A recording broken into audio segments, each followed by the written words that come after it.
Hello, everybody. Welcome into our pre-show Tuesday. It's our Gamer Tuesday show. Well, Ben and I are going to be joined by Cory Galliher. He is the associate editor with Popzara Press, and we're going to be talking games, and more games. It's going to be a lot of fun. And so, I think anything else? No. Hope all of you are having a wonderful week. It is Tuesday. Because it's our Gamer Tuesday. If it was Wednesday, it would have been our Gamer Wednesday, which doesn't really exist, so it has to be Gamer Tuesday. And we'll be starting momentarily. So sit back, relax, enjoy 2 hours of Computer America coming straight at you, right here. We should upgrade to Li-Fi. We should upgrade what? We should upgrade to Li-Fi. 1 minute until showtime. Can we even get Li-Fi here? I think it's still in the labs, but I mean, eventually. Yeah, eventually. Of course. Eventually, we will always have the latest. Li-Fi or lights, you know, lights are going to give you your internet connection, and it is capable of 1 gig per second. That's beautiful. Wireless. That's amazing. But you need the lights. Yes, we do need the lights. 30 seconds.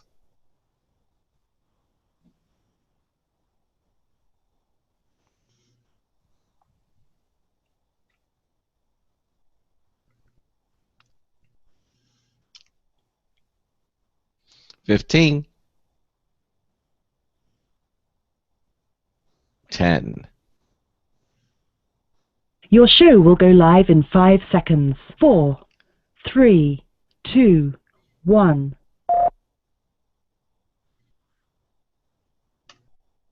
Broadcasting live, it's America's longest-running national radio talk show on computers, Computer America, hosted by national columnist Craig Crossman. Look for Craig's weekly column in your favorite newspaper. This show is being beamed nationwide at ComputerAmerica.com. Keep it here for technology news, computer products, guest interviews, and your phone calls. You're listening to Computer America. Hello, and welcome into the Computer America Show. It's the nation's longest-running, nationally syndicated radio talk show on computers. Computer America is heard around the world and coast to coast. And I'm your host, Craig Crossman. And I'm your co-host, Ben. And it is our Gamer Tuesday show, because it is, in fact, Tuesday.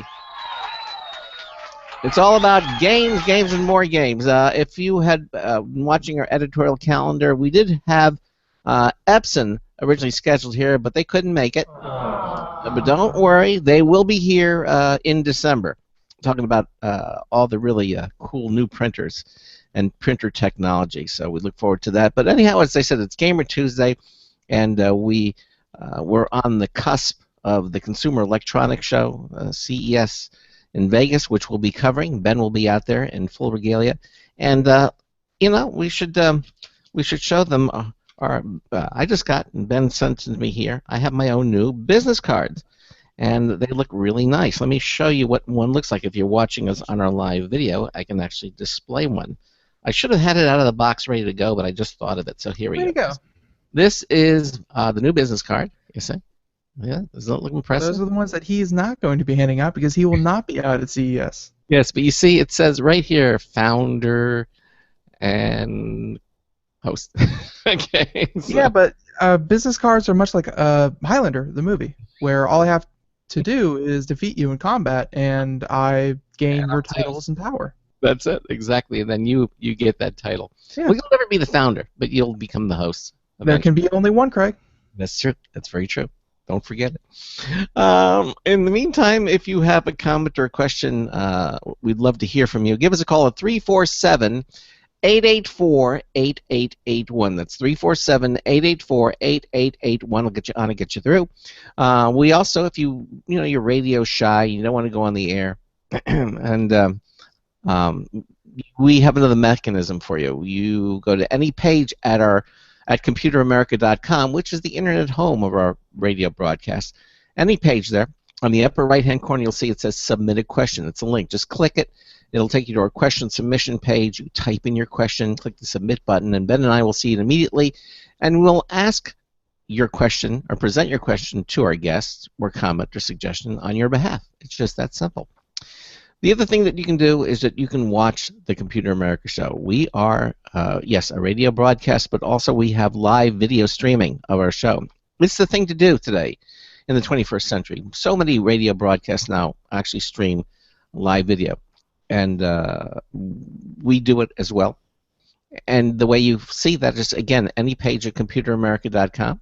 Just click on the show lounge selection on the menu bar that appears on every page, and you will be immediately transported to our live video streaming page. It will begin automatically. It will bring you up to the moment where we are speaking. That is assuming that you're doing it between the hours of 3 to 5 Monday through Friday, 3 to 5 p.m. Eastern Time Monday through Friday. That's when our show is live. If you do it any other time, you will just see the upcoming show. But you can watch video archives of our program. Just click the archives button. You can watch any of our shows because we archive our videos. We have our own YouTube channel, and as well as archives of our live audio as well. You can hear that all at computeramerica.com. So those are all the different things that you can do, and all the ways you can listen to or listen to the program.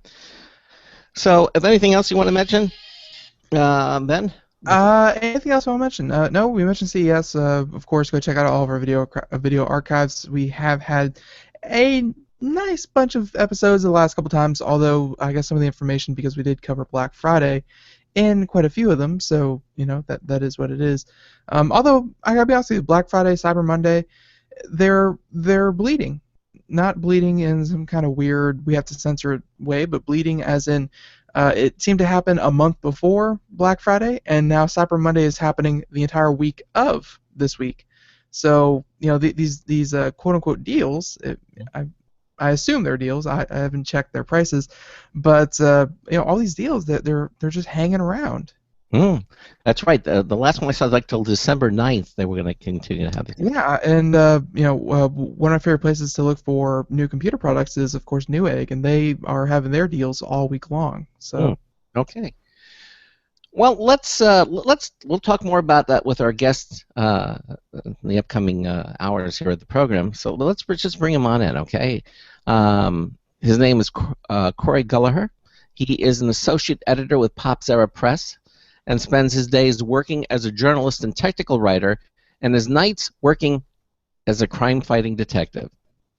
Or maybe he just plays a bunch of video games and messes around with a lot of tech while subjecting the world to his opinions on all of that. He's actually been with Popzara since the heady early days of 2014. Can you remember that far back, Ben? And was that when TV still have tube amps? Yeah, that's right. Exactly. You're right. The vacuum tubes? We were talking about that yesterday. Yeah. And he intends to stick around, meaning the nightmare might never end. Cory, welcome into Computer America. How are you? I'm doing good. I'm ready to talk about printers and printer technology. Perfect. Okay. We were worried about that. Epson's going to be here, so we'll do this, and we'll talk games with Epson when they come on. Okay. There you go. Okay. But Cory, this is actually your second appearance on the show. I understand you got a frantic call from Nathan Evans saying, "Can you do it?" And you begrudgingly said, "Okay, I'll do the show." I did. I go where I'm needed. That's it. And I understand he threatened you, and that worked. And here you are. So only had to take one hostage. That's nice. Exactly. So how the heck are you? What have you been doing since we were on the show last, Cory? Well, over here in America, for all you foreign listeners, there's this ritual called Thanksgiving. It's where we sacrifice a bird and consume its flesh. It's actually kind of horrifying. Okay. How dandy. Yeah, exactly. Are there any cranberries or stuffing involved in this ritual? See, I kind of thought it was blood, but it was in fact cranberries and stuffing. Okay. See, and Thanksgiving is one of my favorite holidays as an American because as an American we are well known to overeat on a daily basis. So why not have a holiday dedicated to overeating even more? I like that. That's enjoyable to me. Yeah, it is. In our neck of the woods, when in North Carolina, we actually have wild turkeys just roaming the streets. walking around just. Surprisingly, they do not kill and plate themselves. No, they don't. But we had a friend. Excuse me. We have a relative who came visit, and he found it incredibly frustrating that he couldn't shoot them because it's against the city ordinance to do so. Yeah, he says he spends hours in the very, very early hours in the morning where he's from to hunt turkeys and shoot them, and it takes a lot of effort. And now he has to stop and wait for them to cross the road so he doesn't hit them with his car. And they he's leaving taunt the him. neighborhood. And they taunt him. They look at him. And they gobble. They know. They know that he can't shoot them. That's it. So, anyhow, so you've celebrated Thanksgiving and stuffed yourself with turkey, and what we're going to ask you to do is we're going to talk about what we can expect to see, what's here now, and what we can expect to see in the world of gaming, new games, hardware, software, and because it's the holidays and it's where summer is the time for blockbusters and movies and all that kind of thing. It's the holidays, and that's when all the video games come out. So if we're going to start off, we'll start off with Fallout 4. But anything else that you want to mention or talk about? I mean, I know there's some big events coming up. E3, is next. Not till what, March or June? Which one are you going? That's right. E3 is in June. June. That's right. So we're really ahead of the game at this point. We're talking about E3. So, but I understand you will not be out at the Consumer Electronics Show this year. Not this year. I'm saving myself for E3. All the way from Vegas, you could hear it. Wow, I'm not surprised, but still. But that's not to say that a lot of the Popzara gang is going to be out there, because they are. I mean, who from Popzara is going to be out there? That's absolutely true, Craig. We got Josh Boykin, a fan favorite on Computer America. Mm-hmm. Yes. And Herman Exum, who I don't know if he's been on the show or not, but he's going to be there too. So if you don't know him, you should drop by, get to know him. He's a great guy. Yeah, absolutely. No, we haven't. I don't think we ever talked to Herman. Ben, Nope. have you? No. What about Grayson Hamilton? Will he be out there? Or? Not entirely clear on that one. I certainly hope he is. He's a great guy, does a good job. Would definitely just rock the show if he were there. Okay, well, absolutely. All right, well, good. So that said, I think we'll just kind of get in gear here and start talking about some of the games. And we'll lead off with Fallout 4. Now, Fallout 4 has been out now for a little bit, and about a month. About a month, yeah. Ben, have you played or tried Fallout 4 at this point? No. Honestly, I've never played Fallout 1, 2, 3, and New Vegas. I never played any of the Fallouts. I was always a Skyrim fan, so I know that they're not entirely the same, but I was Skyrim completely burned me out on that. But Carissa, our booking goddess, she is a huge fan of Fallout, so she's had her hands on it. But no, short answer said long. No, I have not played Fallout 4. Well, Cory, what would you advise to Ben? I mean, if he likes Skyrim, I mean, is Fallout 4 too close to it, or is there enough variation to suggest that he might want to try? And also the thing is, I've never played any of the Fallout series, so I feel like I'm not going to catch half the references there because I've never played Fallout 3 or something. Is that true, Cory? Well, Ben, you mentioned you like Skyrim. I want you to imagine a world where you play Skyrim and Skyrim has guns in it. With the proper modding, that's already happened. But yeah, no. It's I know completely for a fact that they are the same type of game, very immersive, same type of game. Absolutely, and I mean, if you wouldn't like Skyrim with guns, I'd question if you were human or not. So trust me, this is an excellent game. Everybody ought to try it. As far as references and such in Fallout 4, I mean, they're going to be there. This is a game series that's really well known for appealing to its fans. But Fallout 4, it's a game that you can just kind of step into the series with it, and I don't think you'll really miss out on much. Obviously, you should go back and play them all. It's an excellent series, a lot of good games. Is that what we're watching on the video right now? Ben, by the way, I meant to mention that he has the technology to display websites, movies, videos So are we watching? Is this Fallout 4 that we're looking at right now? This is just random gameplay. It's the very, very opening sequence to the game. Okay. All right. Right, that is the intro to Fallout 4. The plot to Fallout 4 is that you are you're basically a guy in the we call it the 50s. It's not actually the 50s. It's in the future, but it's got the aesthetic of the 50s, and you are sent into an underground vault when nuclear war occurs. Some stuff goes down, and long story short, you end up in this post-apocalyptic world where you have to go find your kidnapped son. You don't know who took him. You don't have any leads. You have to go out into this post-apocalyptic Boston wasteland and find him. Now, why does this look like this guy's a door-to-door salesman? Yes. The very intro of the game starts. It is very much a 1950s Cold War kind of deal with door-to-door salesmen. Lots of old technology and things like that. And of course, there's Codsworth, so there's some futuristic sci-fi and stuff in there. But it looks like a typical 1950s house. And then you get sent to the vault, and then you get sent for a couple hundred years, right? Well, trying to avoid spoiling anything, but yes, through some sort of plot contrivance, you end up in this vault for 200 years, come out, and the world has ended. There are monsters everywhere, there's mutants, there's Mad Max raiders out to get you, and through all this, you have to find your infant son who's been kidnapped, and again, you don't know where he is, you have no leads. Your only hope is to get out into the wasteland and do some searching. So why isn't it looking at? It looks like you're right. A 50s home you would see in the 1950s, but there's a floating, levitating robot. Looks like a servant or something that's in there. Why? He's your butler. He's the butler. So it's supposed to be the 1950s, but you have this incredibly modern piece of technology in the 50s. Yeah, no, it's not a 1950s simulator. It's Okay. Fallout 4. Oh, and then there's this new. So it's a video game. It's just heavily influenced by the 50s. And an atomic blast, which I just saw. Okay. Yes. All right. So continue, Cory.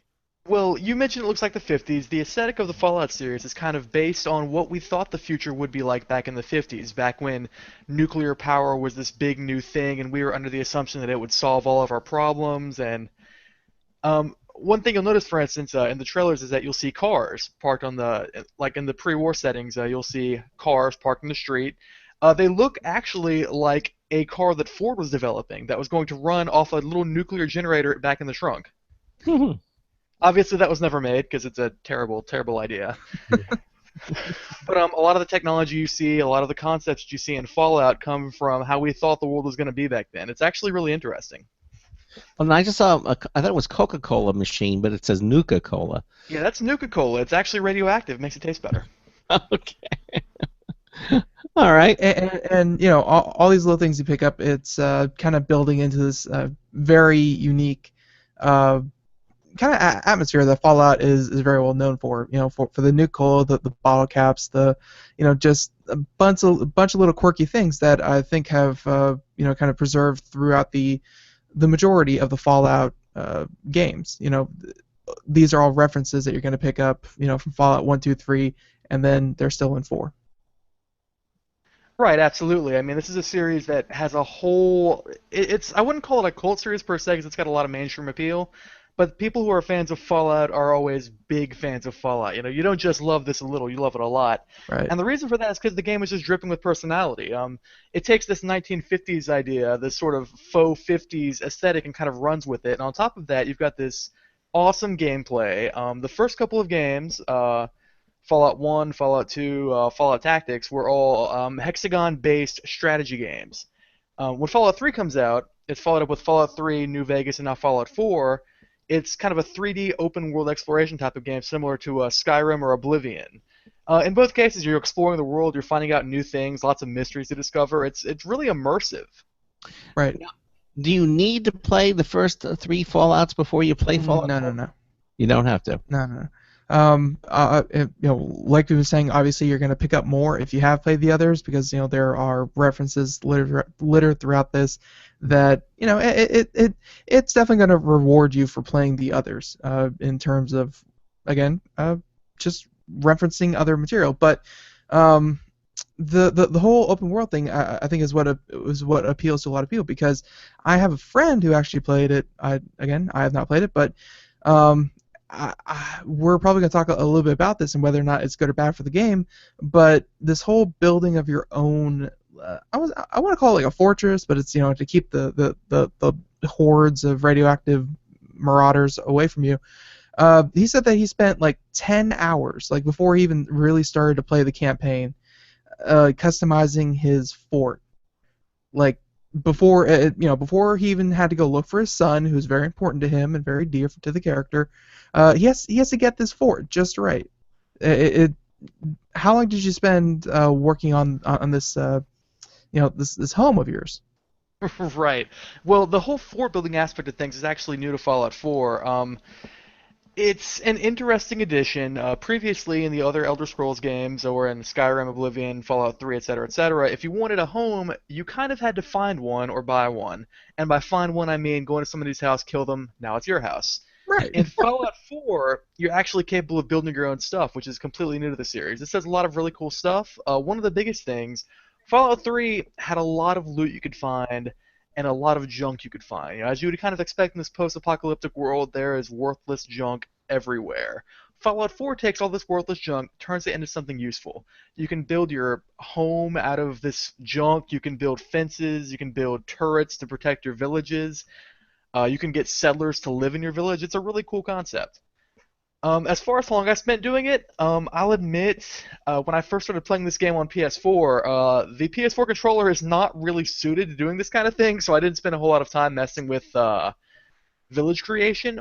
But eventually, when I played on PC and I had a mouse and keyboard in front of me, I spent tons of time building my own little town and making myself a nice, lavish house and building a throne and finding servants, and oh my god, it's basically what I would do in real life. Right. Did you have to get? You have to get a certificate of occupancy before you go into a home, or have Absolutely, you got to talk to a realtor and everything. or have a home inspector make sure everything is. Oddly enough, I think the bureaucracy did not survive the fallout. Okay. All right. Okay. But all this happened, but like and you were mentioning followers and servers and things like that, and it's this new addition to Fallout that I've never seen in, of course, any kind of Elder Scrolls. This is new to Fallout 4. Do you think, I guess, point blank, was this a good addition? Because it's definitely different than here's your main storyline, here's hundreds of hours of side quests that you can do, and now it's giving you some like Sims-esque kind of objectives to do. Right, and it's all about finding that way to increase the longevity of the game. When you play games like this, or Skyrim, or Oblivion, what you really want to do is get in there, make a character you connect with, and play the game for hours and hours and hours and hours, and then make another character play it through again. And Fallout 4 is really trying to encourage that sort of play style. You can only wait and see what kind of DLC they're. I've been talking to a friend before about this, and I think one of the first DLCs we're going to see is additional aspects for the building simulator. One of the complaints people have had is that even though you can collect all these items and build buildings and such, you can't exactly clean up the trash around the area. It's always going to look kind of run down and dilapidated. So what I'm thinking is that eventually they'll give you the option to completely renovate an area, build nicer looking places, just indulge yourself a bit more in this whole building simulation. It's a really cool addition. So you actually like it, yeah. And I guess the other thing that a lot of people were finding funny was that you have to go around finding raw materials to build your settlement with, and it's just walking around and you're just scrapping everything. Like you're just finding, games like this have always kind of rewarded the player for going into random buildings, looking on all the shelves, looking behind the bed. There may be like a little gun there, maybe some health pack. There's always some kind of reward for always, looking behind that and seeing what's there. But this whole scrapping idea that you just walk around and you scrap wood, metal, you scrap every possible thing, some people found it a little tedious. Well, the best way I can think of to explain it is that when I was playing Fallout 3, I'm exploring a ruin, I find a gun, that's the big loot, I'm excited to have found a gun, and that's awesome. Playing Fallout 4, I'm going through a building exploring stuff, and I find a globe, and the globe can make I can make cool stuff out of the globe. It's got metal parts, it's got plastic parts, it's got screws. All of that's useful in upgrading my weapons or in building buildings. I could find a microscope, and that's got glass, it's got lenses, it's got stuff in there that's useful. And on top of all that, I still find a gun. So they're they're adding ways to make all of your exploration, which is the heart of this game, more exciting for you.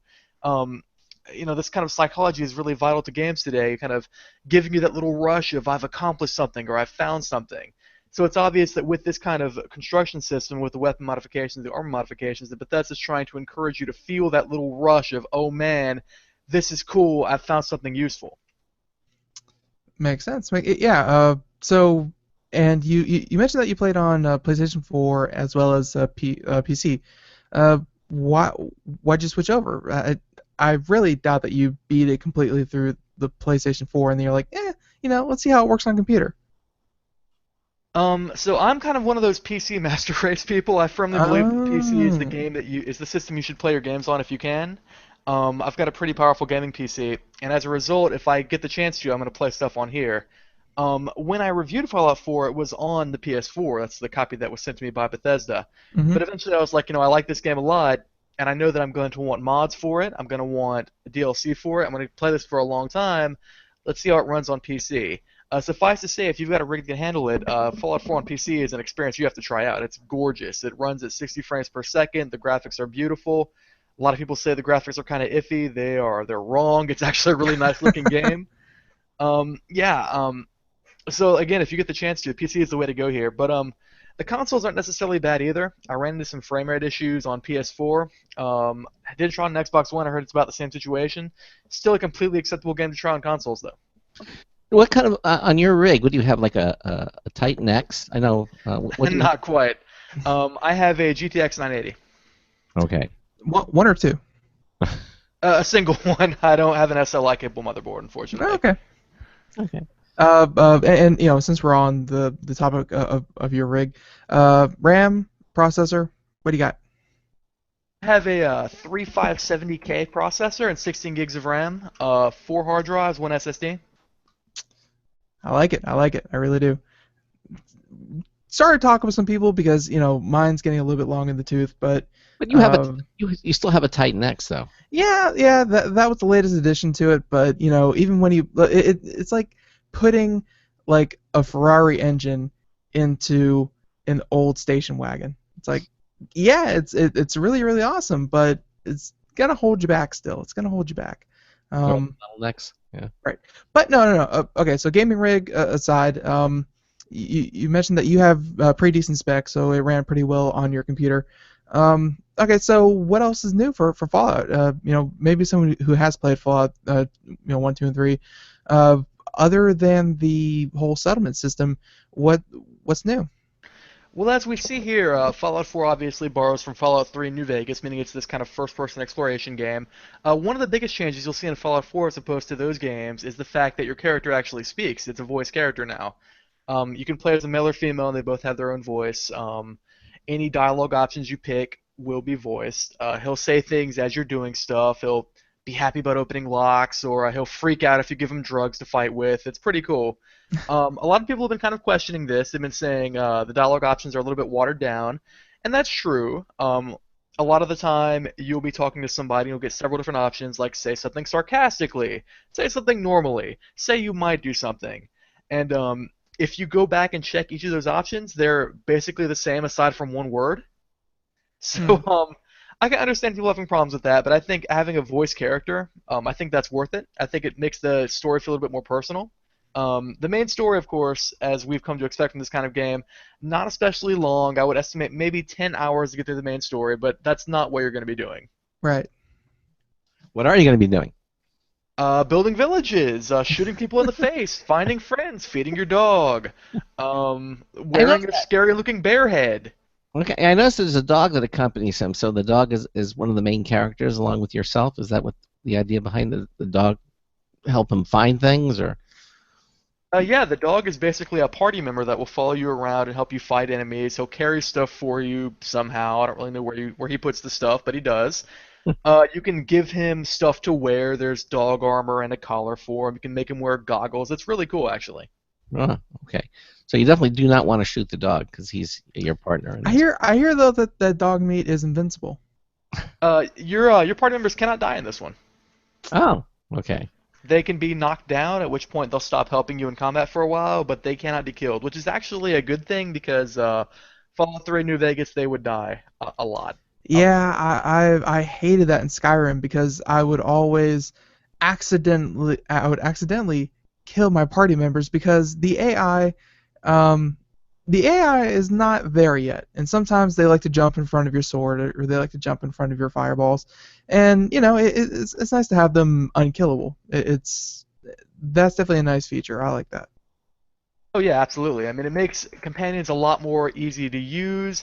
And the interesting thing there, something that we're going to talk about now, actually, another change, is the way that character development works. Instead of skills, which were how character development worked in Fallout 3 and New Vegas, where every so often you'd level, you'd get skill points, put them in your skills to get better at stuff. In this one, you're pretty much equivalently good at everything, and the way you change yourself or add to your skills is by choosing perks. Every level you pick a perk. It works kind of like Skyrim. You put your perk in, you get a perk point, put it wherever you feel like putting it. You can become better at shooting guns. You can become better at talking to people. One of the perks actually makes you stronger if you don't have a companion with you. But now that companions are useful and don't die constantly, it's kind of a choice you have to make. Whereas previously, yeah, that's brilliant. Let's go with that. Okay. So you're given some choices. Some choices are being taken away, but but it looks like for the better in the long run. Cory, we're at the bottom of the hour. We're going to take a short break. Already? Yeah, I know. Time flies when you're having fun. Really. You're listening to the Computer America Show.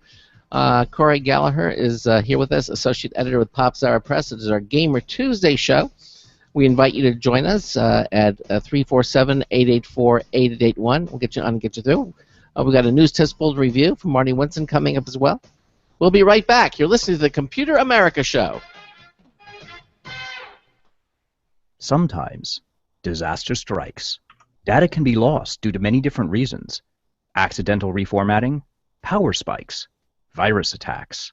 Zero Assumption Recovery provides a suite of highly effective and thorough data recovery software for Windows operating systems. ZA is suitable for home users and small businesses who need a powerful data recovery solution for Windows and Linux file systems. Go to z-a-recovery.com. Sometimes, disaster strikes. Data can be lost due to many different reasons. Accidental reformatting, power spikes, virus attacks.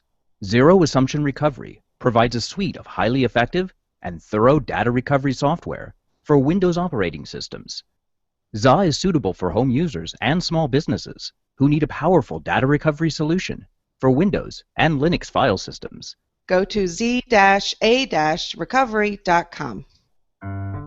Hi, this is Craig Crossman, host of the Computer America Show. You have important meetings to schedule. Your company's getting ready for its IPO, and you're in charge of the PTA fundraiser this month. So how do you coordinate everyone to be available at the same time? Are you still using emails, phone calls, even text messages to schedule meetings with a group of people? How's that working out for you? Not so great, huh? It's a fact that every day, millions of people suffer from scheduling headaches. Well, with Doodle, scheduling meetings with a group of people is quick and easy. With Doodle, you can easily propose available times to each member. Each one checks off the times that they're available, and then you simply pick the time that works best for the group, all in an easy-to-read display that integrates with your existing calendar. Nothing could be more simple. Give Doodle a try for free, and like millions of Doodle users, you'll truly see how easy it is to find the perfect date and time for all your meetings. That's www.doodle.com.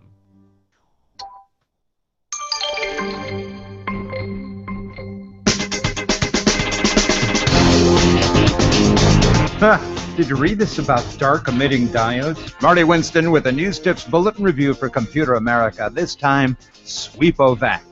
Every other vacuum we've ever seen was designed to take to wherever the dirt may be, but not the Sweepovac. This one is designed to be installed at floor level, typically under a cabinet. It plugs into an AC outlet you provide down there, and when you use your toe to push its big switch plate, a squat rectangular mouth offers a lot of suction, powered by a big substantial motor on its deepest back side. It's a standalone unit with a replaceable dust collection bag and a filter. Still, you may want to pull it out a couple of times a year and use a Swiffer or utility vac to get a little bit of the fine blow-through dust that escapes it. Bottom line, for all those messes that still call for a broom, Sweep-A-Vac saves you the inconvenience, bending, and occasional spills of a dustpan. Marty Winston, News Tips Bulletin for Computer America. What's a dark emitting diode? Welcome back to the Computer America Show. It's 33 minutes past the hour, and we are here with Mr. Cory Galliher, and we are talking about Fallout 4 right now. Yes, we're spending a bit of time on this because, hey, let's face it, it's probably one of the biggest launch titles this year.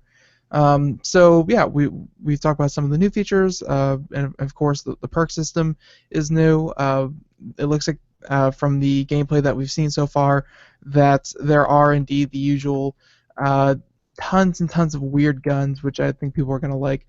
Yeah. So, but I gotta be honest with you, I have been keeping a close eye on the Metacritic, on user reviews and things like that, and don't get me wrong, the honeymoon phase, everyone was just so thrilled to have a new Fallout game that everyone said it was the best thing ever. But in the weeks after, people had some criticisms for Fallout. Did you have any sticklers that you found for the game? There were a whole bunch of different complaints that people had, and one of the biggest ones was that the game can be kind of buggy. Personally, I didn't run into a lot of this stuff. I will admit that the biggest thing I ran into was your dude gets stuck in stuff. He gets stuck in stuff a lot, especially if you like to jump around and climb on crap like I do. So one of the biggest things, I would go through a dungeon. On the way back out, I'd try to jump and climb over a railing or whatever. Dude gets stuck in the railing, can't get him out since I'm in a dungeon, gotta reload. It's very unfortunate.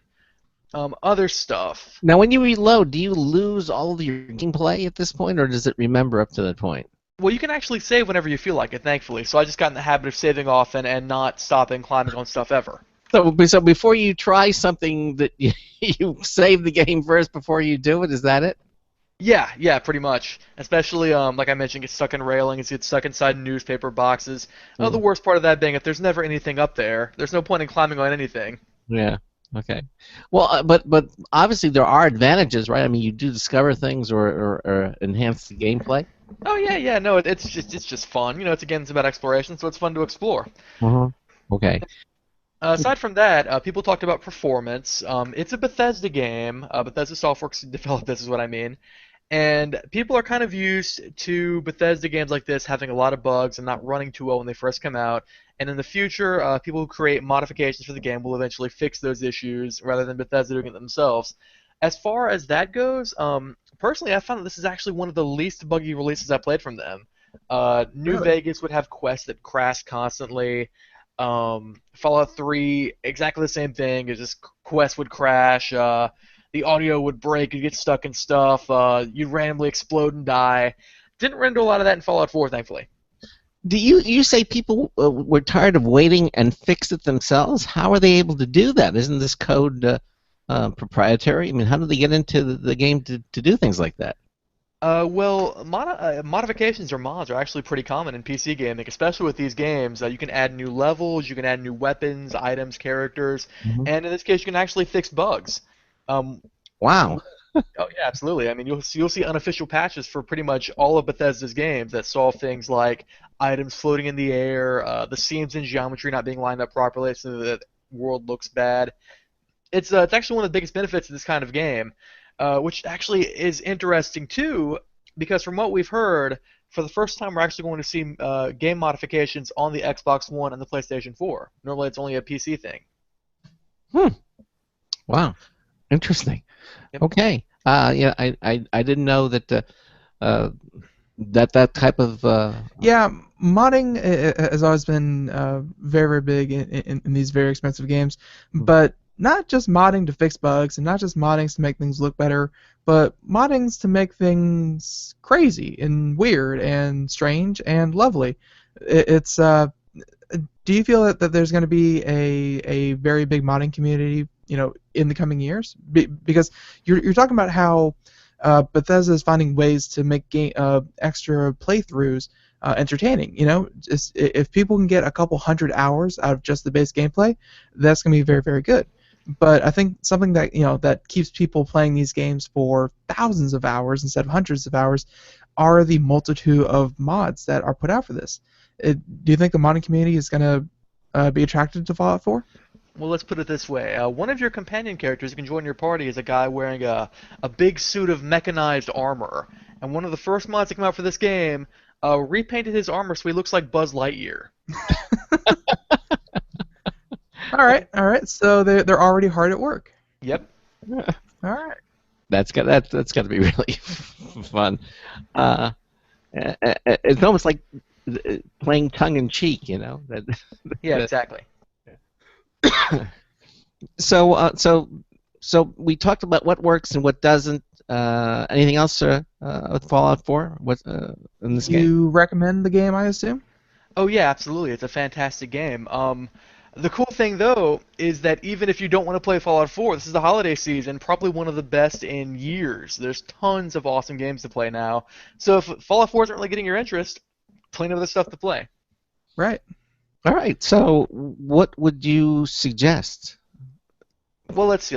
We've just talked about Fallout 4, and of course that's an awesome option. But if you're into Star Wars, recently we saw the release of Star Wars Battlefront, which is a large-scale multiplayer shooter.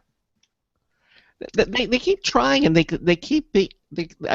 let's face it, the movies are great, but the games, they seem to have some difficulties with these. Why? Why? You think it's just because it's not Lucasfilm themselves? It's the developers. I mean, Star Wars games can kind of go one of two ways. Really capturing the essence of Star Wars is not the easiest thing to do. I mean, it's got this whole mythology to it, and there's a certain way that Star Wars feels, and you have to really get that feel in your game to get people to want to play it. It has to kind of hit the right strengths of the fans in a way too. And we've seen some games that do that. Knights of the Old Republic from BioWare, for instance. The multiplayer version of that, the Old Republic, also from BioWare.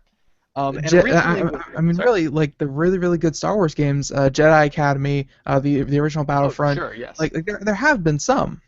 Okay. But I guess it's not a magic formula. Once you get the formula, you can do no wrong. No, you can't just slap lightsabers on the cover and say this will sell 1 million. It's hit and miss.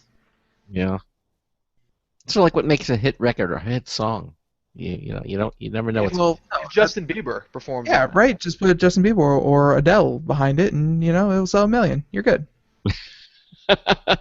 Adele's only like 26 years old. No, I did not. I've learned something today. Thanks. Yeah, she's young. I didn't know that. She's very, very young, and she's planning on and she's like on track to sell more records than anyone else in the history of ever. So, yeah, go Adele, I guess. No. Battlefield or Battlefront, right? Battlefront. Star Wars Battlefront. Yes. Yeah. Now you said this game is controversial. Why do you say that, Cory? It is. It's there's actually been a really big split on opinions in this game for a variety of reasons. This is a shooter. It plays a lot like the Battlefield games, which means that you've got a whole bunch of players fighting all at once in this kind of war scenario. I thought it was pretty great. It really captures the battle scenes from the films.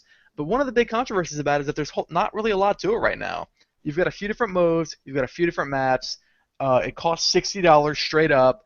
And I don't feel like there's that much to it right now. You either really like the maps and the modes that you've got, or you don't have much to do. But Electronic Arts, the game's publisher, who is well known to gamers as being kind of a big evil corporation, they're trying to sell a season pass, which, if you purchase it, will allow you more content for the game in the future.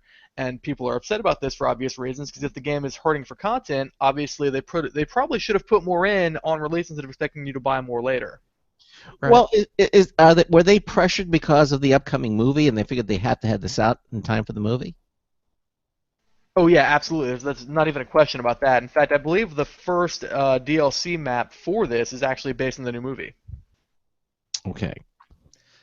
But that's of course one of the things that a lot of people are saying. They hate when they do this. When there's DLC and when there's extra content that you can purchase right off the bat. I mean, when you drop $60 on a game, just like you said, spend I think it's like 15, $20 for a season pass, whatever it is, or $50. 50, I think, right? Yeah. You're dropping all this money, and then there's something else you have to go buy, and that's not very good. And then of course you have EA, which is hated by a lot of the gaming community. It's there's a lot going against it, just from the people putting it out. I thought that the in-game purchases though were the way to go.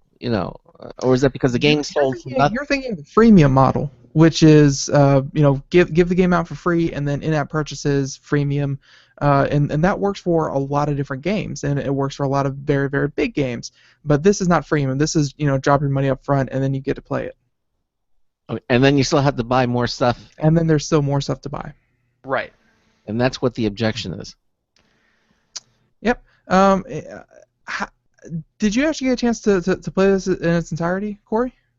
I haven't played a massive amount of it. I've played a pretty decent amount. And like I said, it really captures the feel of the battlefields from Star Wars well. It's a well put together game. It works really well. The only issue with it right now is that it needs more. There has to be more of it. You're giving us this taste of something really good. Obviously, once that's gone, we're going to want more. And I guess that's fair, but I mean, at the same time, these games, like they come out, and then that's it. Like they don't really have a second breath of life. Like I think Destiny is one of the few that actually. Oh, poor little guy, force grip by Darth Vader. No, but they it's really hard for these games to get a second breath of life, because if the launch is lukewarm, it's very hard to say, oh well, we just added 3 more maps in the DLC. Come check it out. If it's not a success from the start, it's very, very hard to get it going again. And you also made another statement, which I'm a little confused as to why, Ben. I mean, you said Electronic Arts is hated and everything. I mean, where did all this hatred come from? I mean, Electronic Arts they put out some amazing titles. I mean, where's all this animosity coming from? We went through a very significant period throughout the generation with the PlayStation 2 and the GameCube, and through a lot of the Xbox 360 and PlayStation 3 generation, where people had decided that publishers were the cause of everything wrong with games, and EA being one of the larger publishers, it's easy to point to the things that they've done wrong. And don't get me wrong, they've done a lot of things wrong. The Dungeon Keeper franchise has been destroyed by them, for instance, essentially. And this sort of season pass DLC thing that we see in Battlefront is probably not the best thing for consumers. So even though they're not necessarily the evil empire that they're made out to be, I mean, they still come out with good games. This is a good game despite the lack of content. We can look at a lot of things they've done wrong and kind of point to it as having harmed the industry in a way. Really? And they're and also I think that a lot of people they really, really enjoy Steam.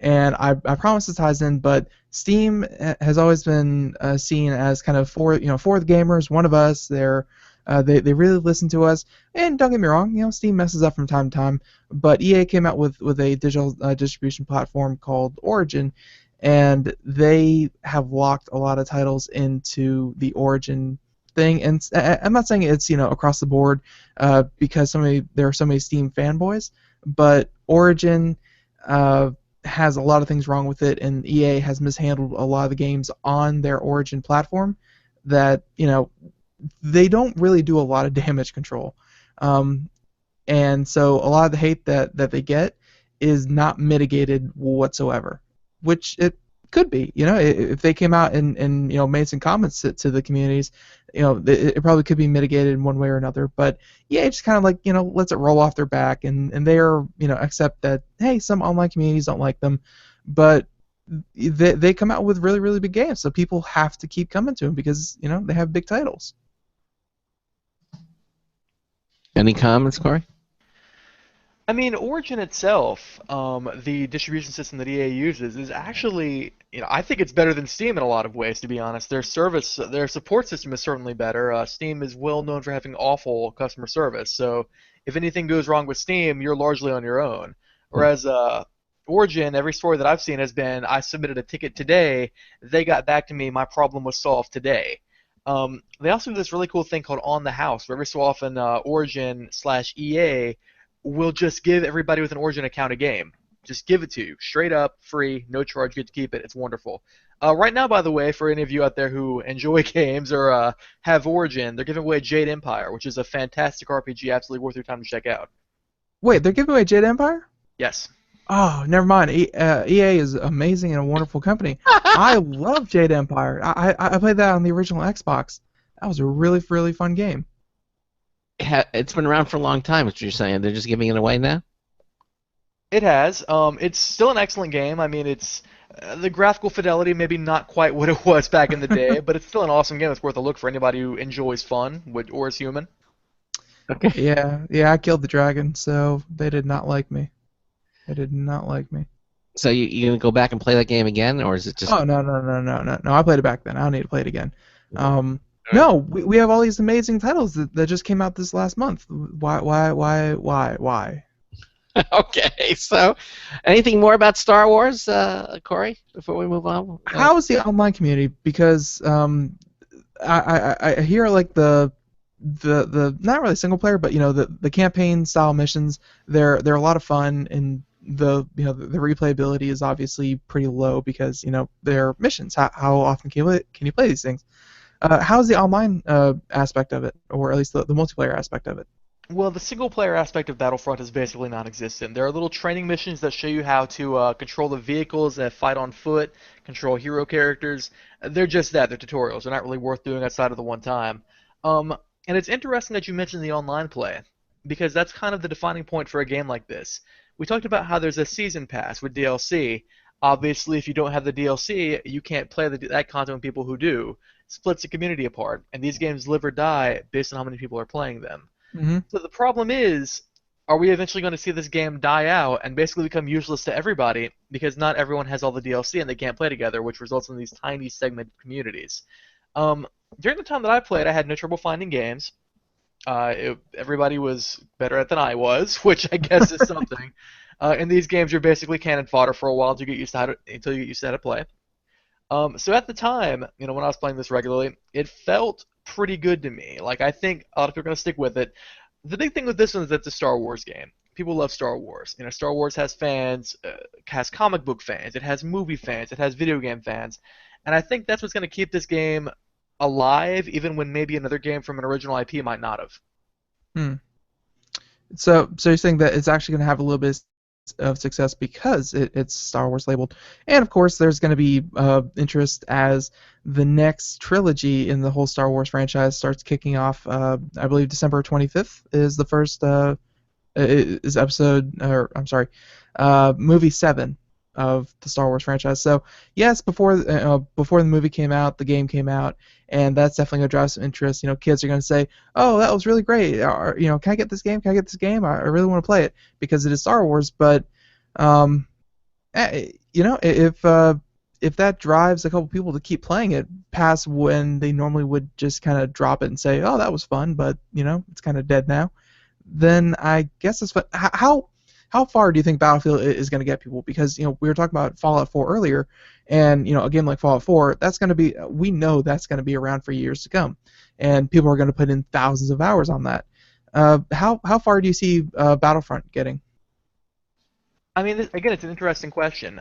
We saw something like this with the game Titanfall a little bit ago, which was meant to be the next big multiplayer game and get esports sponsorships. Everybody would be playing Titanfall for years and years to come. We see today that's not the case. Titanfall is largely a dead game. With Battlefront, it's a similar situation. It's a multiplayer-focused game. It's going to need a strong community to keep it going. And I think the fact that it's Star Wars and it's being marketed really heavily, it's being pushed strongly, I think it's going to help keep it going, at least for a while. Okay. Certainly for as long as before the shininess of the new movie fades, I would think. Oh, absolutely. Well, I mean, December 18th rolls around, and there you go. Yeah. we can only hope that this kicks off a new Jedi Academy. We can only hope.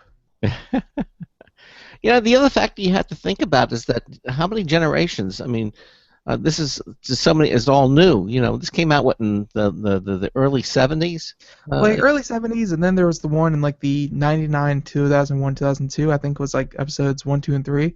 Mhm. So I mean, for a lot of this generation, this is the first foray into Star Wars. This is their first introduction, and they've got 6 movies to watch to catch up. You know, but And then that weird, awkward conversation is like, why are the graphics so much worse in 4, 5, and 6? 1, 2, and 3 look so much better.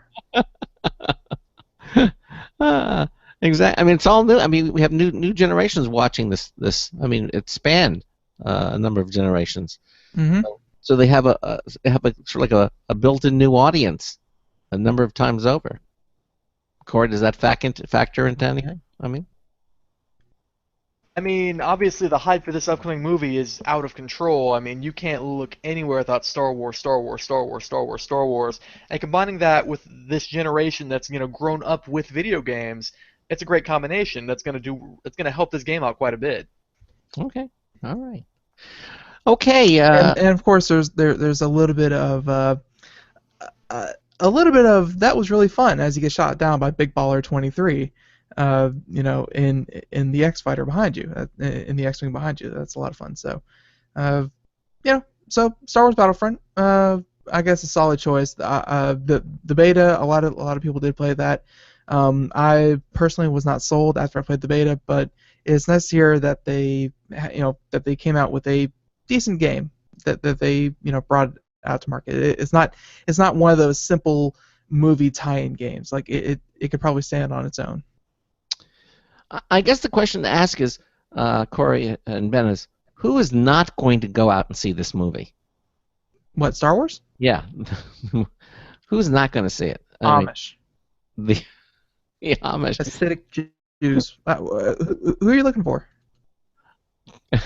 I mean, it's going to be a real blockbuster. I don't see anyone not wanting to go see this picture.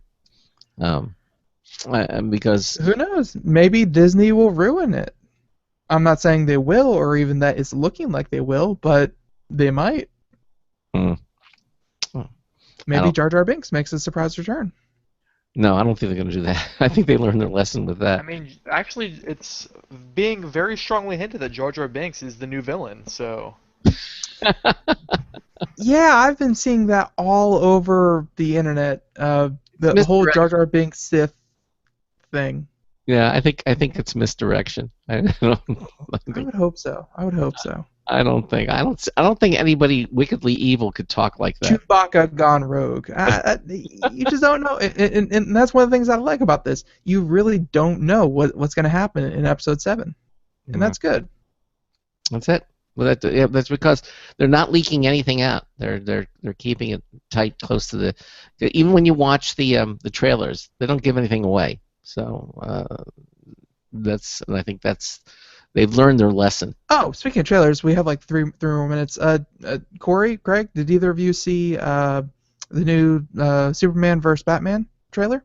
No, is there another one? There's another one. Oh, I have to see that. I have not seen that one yet either. Oh, good, me either. All right, so next topic. No. There's a new one out. I'll probably catch it during one of the intermissions here on the show.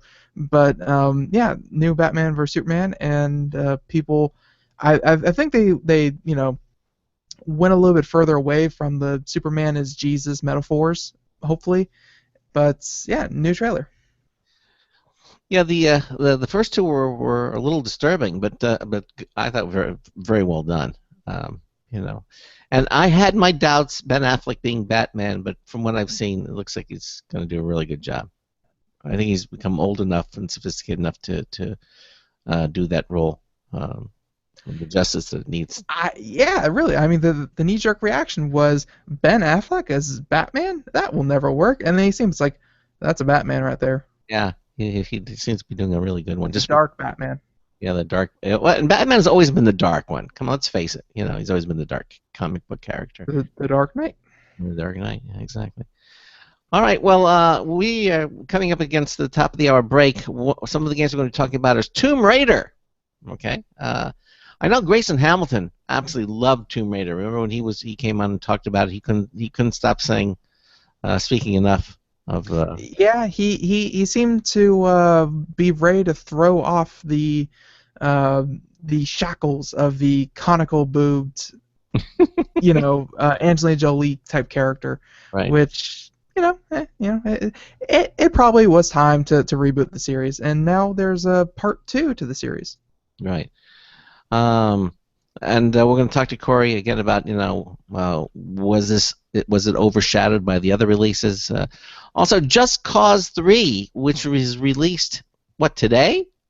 Just today, absolutely. Just Cause 3. We're going to be talking about that as well, coming up in the next hour, and other topics as well, such as Xenoblade Chronicles X on the Wii U. We're going to be talking about that. In the meantime, we're going to take a break. Again, 347-884-8881 as the number to call. Get you on and get you through. Don't forget our Computer America contest. Again, it's in full swing. Head over to computeramerica.com. Just go to our Interact pull-down menu. You'll see our contest. We give away that Logitech MX2 Anywhere wireless mouse, about at $80 every Friday. We give one away. And again, it has that dark field technology, so it lets it work on glass surfaces. It's got that easy switch button on the bottom of the mouse, so you can switch up to 3 different computers with the same mouse. You can control them. Again, it's ambidextrous. It looks great, and again, about $80, and we'll give that away to some lucky person. All you have to do is go to any one of our social media places, which are listed at the contest page at computeramerica.com, and just subscribe to it or like the page or follow us. Twitter, Facebook, YouTube, Pinterest, all the different places where we have a presence, and each one counts for an entry going on forward. In other words, if you have 3 different places that you've subscribed to, then you have 3 entries every single week. That's how it works. It's really simple. Okay, we're going to take a little break, and we'll be right back just momentarily. Top of the hour. This is the Computer America Show on the Blog Talk Radio Network, on the TuneIn Radio Network, the IRN Radio Network. We will be right back with lots more. Don't go anywhere. Broadcasting live. It's the only national radio talk show on computers to air every weeknight. Computer America. Hosted by national columnist Craig Crossman. The first hour's behind us, but there's still more of tech news, tech talk, and your phone calls. We're being beamed nationwide at ComputerAmerica.com. You got computer problems? Bring them on. You're listening to Computer America. Computers run the world, and we run computers. Call us or send us an email to live@computeramerica.com. Hello and welcome into Hour 2 of the nation's longest-running, nationally syndicated radio talk show on computers. This is the Computer America Show, and I'm your host, Craig Crossman. And I'm your co-host, Ben. And we continue on with Cory Galliher, who is an associate editor with Popzara Press. He is spending both hours. It's our Gamer Tuesday show. 347-884-8881 will get you on and get you through, or go to any page at computeramerica.com, click the submit a question link, and get your question answered in that well. Also, hopefully you're watching us on a live video stream. Again, Monday through Friday, Eastern Time, 3 to 5 p.m. We are live, and hopefully you are joining us live on the program. So, Cory, we're going to continue on here talking about the rise of the Tomb Raider. Was it overshadowed by the other releases, or is it standing on its own? I am not sure about sales. That's not really my area of expertise. That's more Grayson Hamilton's. But I thought it was a great game. I thought it was a great game that unfortunately released in the same window as Fallout 4, which Fallout 4 and Black Ops 3 released around the same time. So yeah, not when you want to release a game that's not part of a giant multi-platform series. And in this case, we've got Rise of the Tomb Raider, which is an Xbox One exclusive. That's number one problem, is the fact that it's on a system that not everybody has. Eventually you can get on PC. And I believe late next year it's going to be on PlayStation 4. But for now, you have an Xbox One or you don't play this game. Yeah, the console exclusives, back in the day they were, yay, console exclusive, but now it's like, you're really missing out on all those sales. And are game companies and publishers less inclined to produce? They now are in the know, consoles exclusive games, and they're just offering multi-console PC platform types of entertainment. Is that the direction we're going in, Cory? Oh yes, absolutely. We're seeing much, much, much fewer exclusives in this generation, and that's largely because at this point, there's not really that big of a difference between your gaming PC and your console, except the console might be a little bit less powerful. You've probably spent more on your gaming PC, but you have a less powerful console. So at this point, the only reason you'd want to put exclusives on your console is they have to be really good, and they have to sell your machine above the competitions. So for instance, we've got the Xbox One. We've got that with originally Dead Rising 3 was one of them. Sunset Overdrive continues to be an exclusive. Gears Halo? of War, of course. Halo. Yeah. Halo was the reason Ben got into the Xbox, my understanding, right? That's what really got you. That and my mother didn't purchase me a PlayStation 2, so Okay. I really do feel like that decision was made for me. Like, my mother bought me an Xbox and not a PlayStation, so now here I am with an Xbox One. Right, right. And of course, now we have Rise of the Tomb Raider, which is also an Xbox One exclusive. This is a game that the first one of these, Tomb Raider, back in 2013, amazing game on PCs. Like this is one of the defining games for the PC that year because it incorporated probably some of the best graphics we had seen in games up until then. If you had a decent video card and a decent computer that could handle this game, there was nothing like it. I mean, except I guess Crysis that looked this good. In particular, the tress effect system used for the character's hair is just incredibly beautiful. Something you can't really see on consoles. Unfortunately, though, can't get Rise of the Tomb Raider on PC, Xbox One or nothing, which is sad because it's a really good game. I mean, it continues the legacy of the first game very well. It's got a lot of adventure, there's a lot of shooting, a lot of action. Wonderful time all around. Are you saying that great-looking hair was the reason that Tomb Raider had such a success? I wouldn't say it's the reason it was such a success, yeah, but it looked better than any other game, and I mean, if you want to just, look at her hair, there you go. If that's the kind of game you want, it's that or Busy Scissors in the 3DS, so I mean, pick one. Okay. All right, well, there you go. Well, and really, I think this generation more than ever, they're looking at consoles and I feel like the level of Xbox 360 the graphics that the Xbox 360 and the PlayStation 3 achieved at the end of their life cycles was amazing compared to the first. So people were excited to see all the crazy new graphics that were possible with these next gen consoles. But unfortunately, the PC has been doing it, time and time again.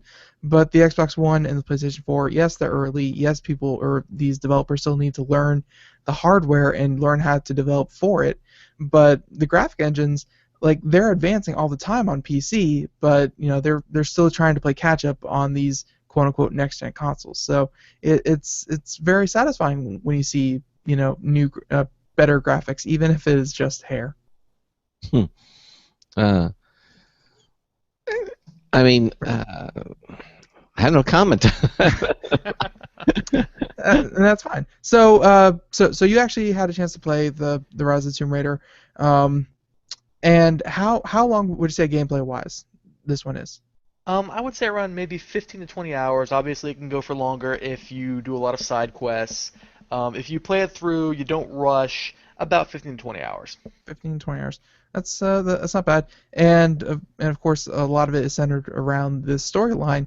And does the storyline kind of leave it to be set up that as much as we love to hate on the old Lara Croft, she was still a cave diver, a museum curator, blah blah blah. Does it how faithful is this new this new series to the old influences?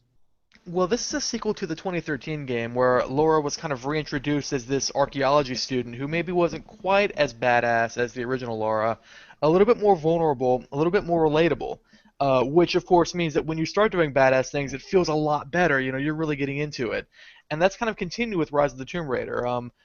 Without spoiling the end of the first Tomb Raider game, things have went on that have led Laura to kind of view the supernatural in a different way. And as a result, she's maybe a little bit harder. She's a little more willing to kill when necessary. She's more of a dark character. You know, I almost got the kind of a Batman sense when I was playing as Laura in this game. And a lot of the game mechanics support that too. There's more of a verticality aspect of things, especially in combat. You can hide up in trees and kill people. You can craft arrows to poison people. There's a whole bunch of different improvised weapons you can use. You can upgrade your firearms to make them better. Laura has kind of evolved into this character that will do anything it takes to both survive and defeat her enemies, which is it was the defining point in the original Tomb Raider when she kind of evolved into this new character. Yeah, you know, it's because again, Grayson was raving about how vulnerable she was, and so unlike the pistol packing original Laura Croft, Who could never get hurt or dirty and was just a total badass. And her hair was always in place. Yes. But this was a totally different character, although as the game evolves, she becomes more like the original Laura Croft, but it's earned. She doesn't have it originally like the original character. And what are her parents doing? Letting her get into trouble continues. What is happening? I believe they're both dead. Oh, Batman syndrome. Okay, I get it. That would do it. All right. Okay. I was about to say they have to be asleep at the wheel here. Yeah. Like, oh, okay, Laura, you know, you've been going to college for about 3 years, earning your archaeology degree, so, yeah, you know, I'll send you over to Sudan and, you know, let you do some field work. Well, she keeps getting into trouble. She does. Not of her own volition. Well, I mean, as we know, archaeology is one of the most dangerous professions you can be in. It's definitely not about sitting around and brushing off bones with a toothbrush. Oh, no. Yeah. It's about packing pistols and a whip and a fedora, swinging around on stuff, running from boulders. You mean right. It's not? Yeah, it blew my mind, too. Yeah. And I always thought, as they said, X always marks the spot, right? That's one of the rules in archaeology. You know, I'm just saying, I'm not seeing her do a lot of research in any of the gameplay that we've seen so far. She's doing a lot of field work, and a lot of it seems like destroying a lot of ancient ruins, but field work, not really. She actually comments on the fact that she's doing this eventually, by the way. Like, oh, I hope I didn't damage it too badly. You did. You just, like, rolled a boulder through it. It's really damaged. Oh, man. Okay, so, yes, video game logic aside, you know, it sounds like it's another solid game to the series and another good continuation. And, of course, $60 as well, you know, as usual. As always, we are in that day and age. $60 for a new game, maybe more if you want the whole game. As we see with Battlefront. Are there in-app purchases with Rise of the Tomb Raider, or you own the game and that's it? There actually are. There's this thing. They're called expeditions, basically little challenge maps, and you challenge your friends. You have leaderboards for how fast you can get through them, how many points you get. But there are also little modifiers you can add to your expeditions, like Big Head Mode, which was big back in the 90s. It looks incredibly ridiculous, by the way. And to get more of these modifiers, you can actually find them in the game by collecting points and buying them or just finding them laying around. Or you can spend real money to get more of them. I don't know why you would, but the option is there. Well, for those of us that are more impatient than we are poor. I guess. Or want really big heads. This would be the way to go. He's right. And Cory's right. That was really big in the 90s. That was a very, very fun game mode in GoldenEye. It was hilarious. Game mode, yes. Yes. And Halo. Mm-hmm. Yep. Okay. Well, anything else on Tomb Raider before we move on, Cory?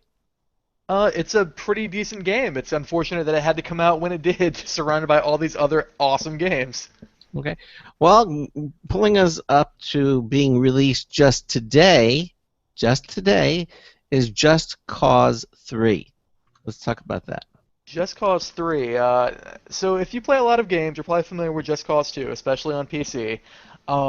This is basically an 80s action movie as a game. You play as Rico Rodriguez. He's this incredibly bombastic action star who's out to rescue the natives and defeat the incumbent government and blow stuff up, basically. And I act like there's a plot. There's not. You blow stuff up. Um, you do all these crazy stunts. You ride on the wings of planes. You can stand on top of a car and shoot people, then jump to another car and shoot people from that car. It's just a bunch of wild and crazy stuff. And Just Cause 3 is kind of continuing that tradition. I feel like the name is a pun or like a play on words. That just cause is like, my cause is just. I'm righteous and I need to do this. And then, the description that you just gave was, why is he doing half this stuff? Just cause.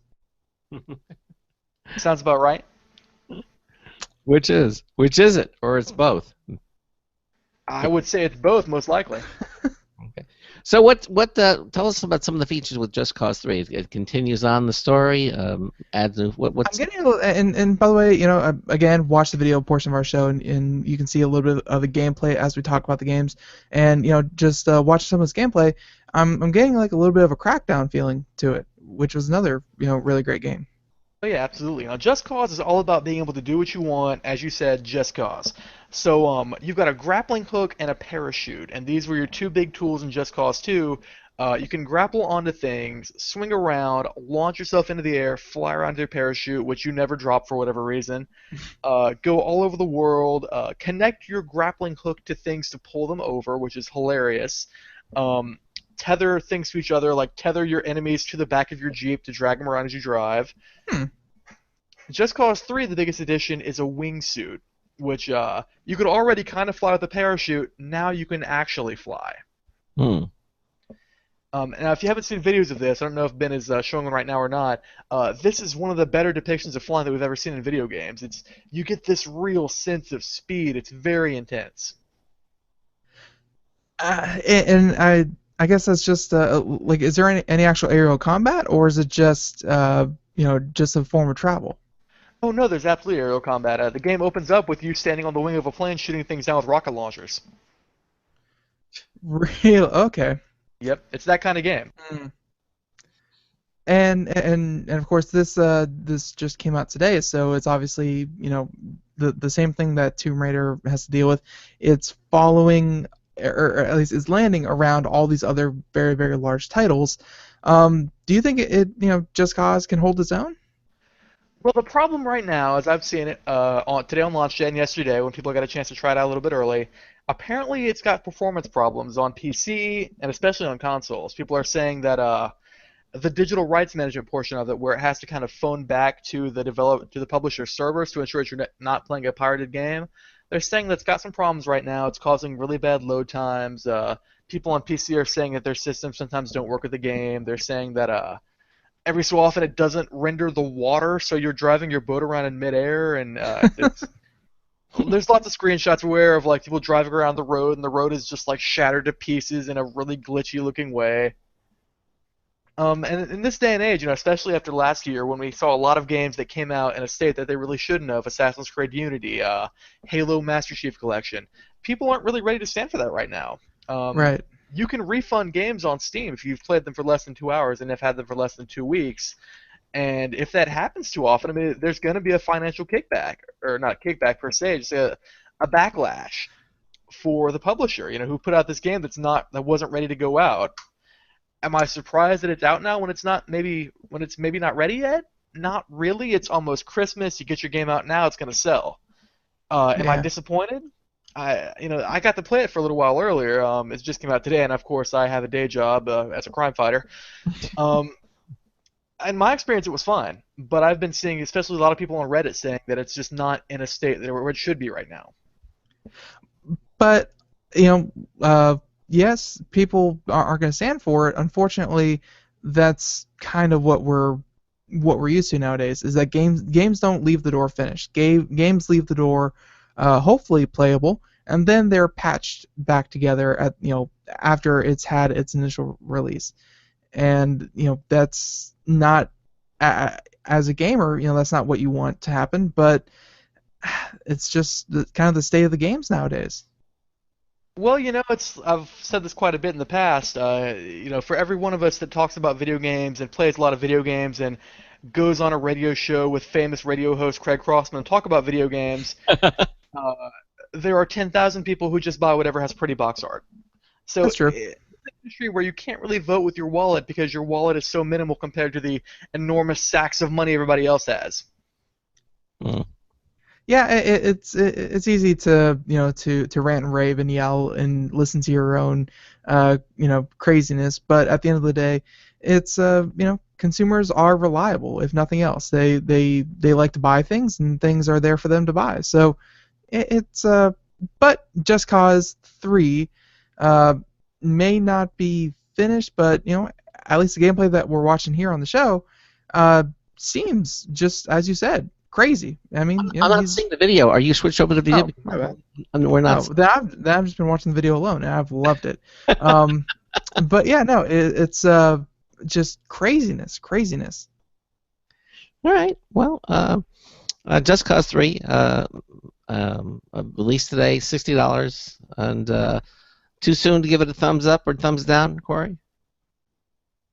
I haven't had enough hands-on time with it yet to say yes or no. The half hour I got of it was awesome. You shoot at stuff on the wing of a plane with a rocket launcher. That was really cool.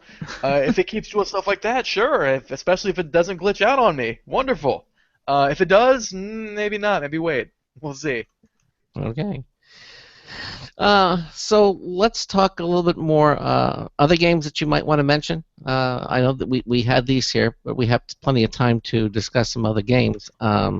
Oh, sure. Well, we're edging up on Christmas, of course, and this is around the time when you want to get all your games out, so people will buy them before their kids for Christmas, obviously. One big one, for instance, on Friday, Xenoblade Chronicles X for the Wii U. The Wii U is a system that's really, really hurting for RPGs, so here we are with the sequel to Xenoblade Chronicles, one of the best RPGs in the Wii. Reviews are in already. They're saying it looks really good. That's going to be a great purchase, apparently. We've got Earth Defense Force, new entries in that series in both the Vita and the PlayStation 4 from Xseed. This is basically an old B movie about fighting giant ants as a game. You get awesome weapons, blow stuff up. It's fantastic. We've got console versions of Life is Strange, which is a very popular kind of visual movie sort of adventure game. Very, very popular over the past year, about a girl who can stop time and stop and reverse time and kind of use it to change how things work out for her without spoiling much of what happens. That's interesting. And so something works out and then it does not work out. She just reverses time and does Exactly, but there's consequences to every action. It's a pretty interesting game. Okay. New entry in the Final Fantasy series in the 3DS, Final Fantasy Explorers on the... I'm sorry, that's actually next year. That's not December at all. Never mind. Final Fantasy Explorers is not going to be out for Christmas. Unfortunate for anybody who wanted it. Okay. Yeah, so actually it looks like that's pretty much it for the rest of the year, unless you are a big Japanese RPG fan, in which case we've got Trails of Cold Steel, Legend of Heroes on the 22nd. So that's another one from Xseed.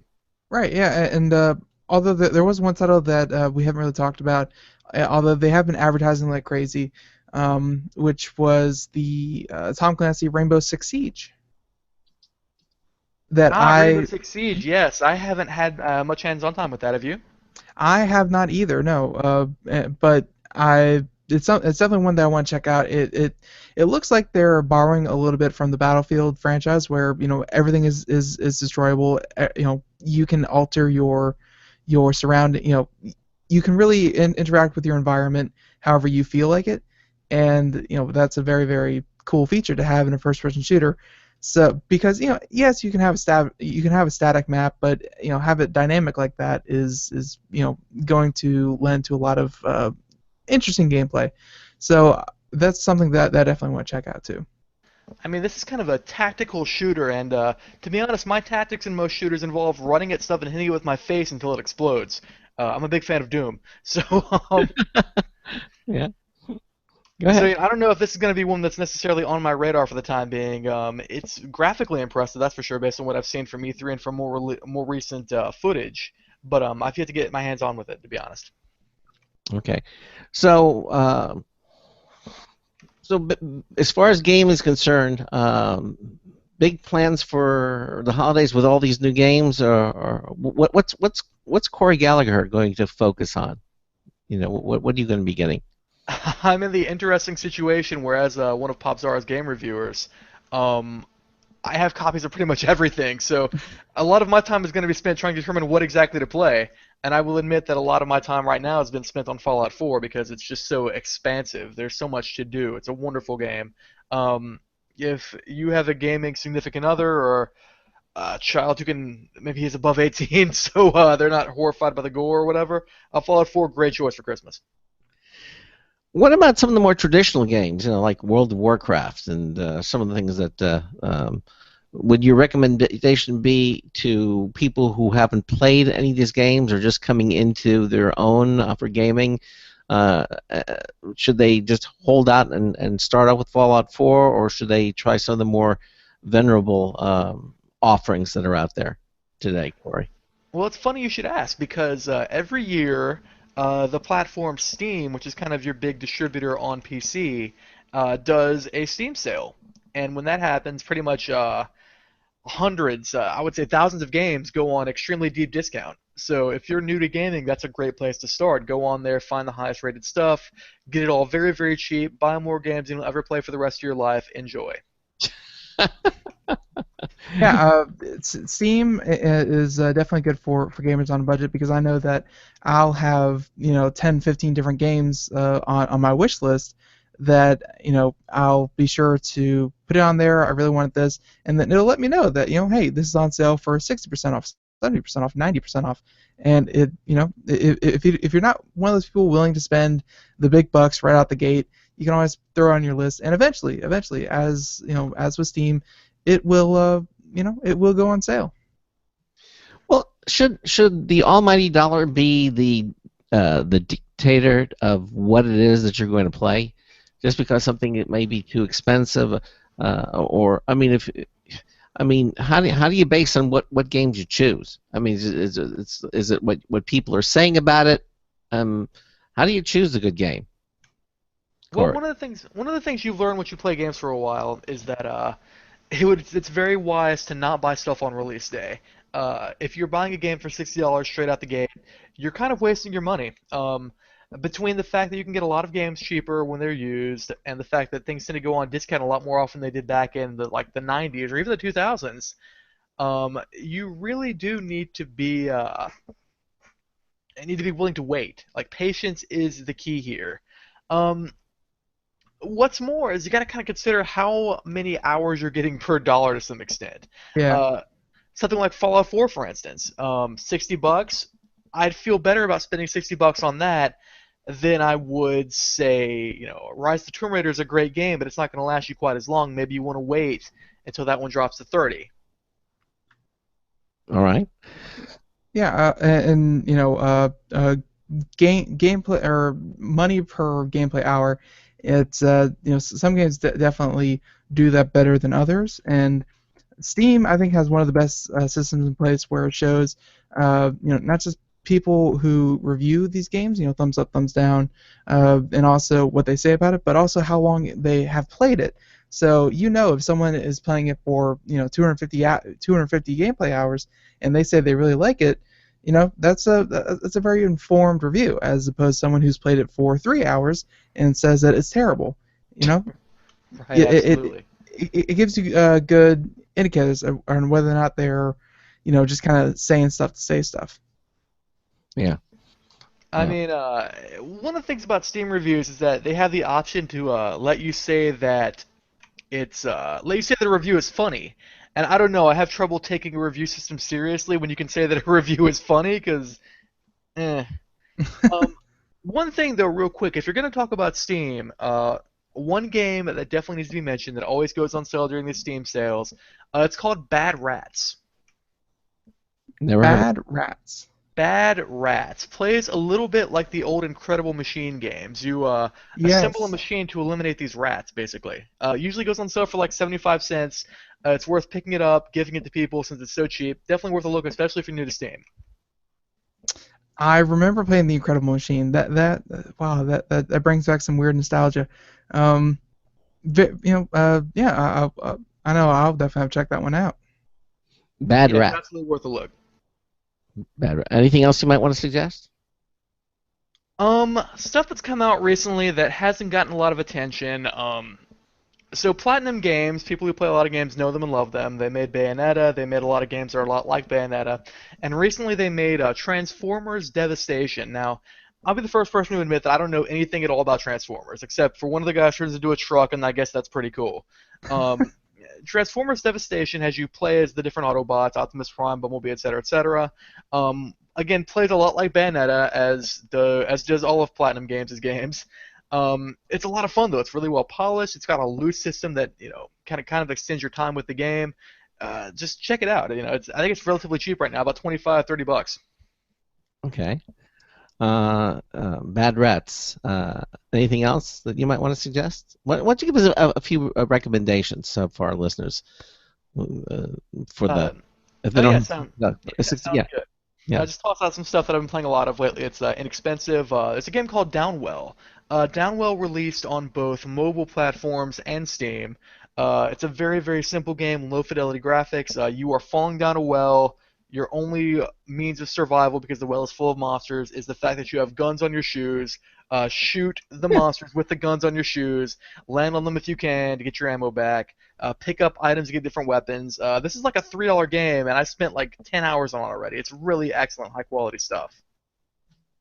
So how is it just because they don't get the publicity? I mean, you have really good games like that, but you never hear about them. Is this because they don't have the budget to advertise? And why don't these games see more success, Cory? Well, two different sides of the coin here. You've got AAA games, or the I guess you'd call it the mainstream game industry, which has publishers funding game development, and they'll also pay for marketing and such. On the other hand, you've got indie developers, independent game developers who make games in their spare time or request crowdfunding, and maybe they can't quite afford the marketing that that the more wealthy publishers would have. Mm-hmm. I'll tell you what. Our music means we're at the bottom of the hour. Let's take a quick break and then come back with some of your other recommendations. Okay. All right. This is the Computer America Show. Cory Galliher continues on with us, associate editor with Popzara Press. We're going to take a quick commercial break and then we'll finish up with him. You're listening to the Computer America Show. We will be right back.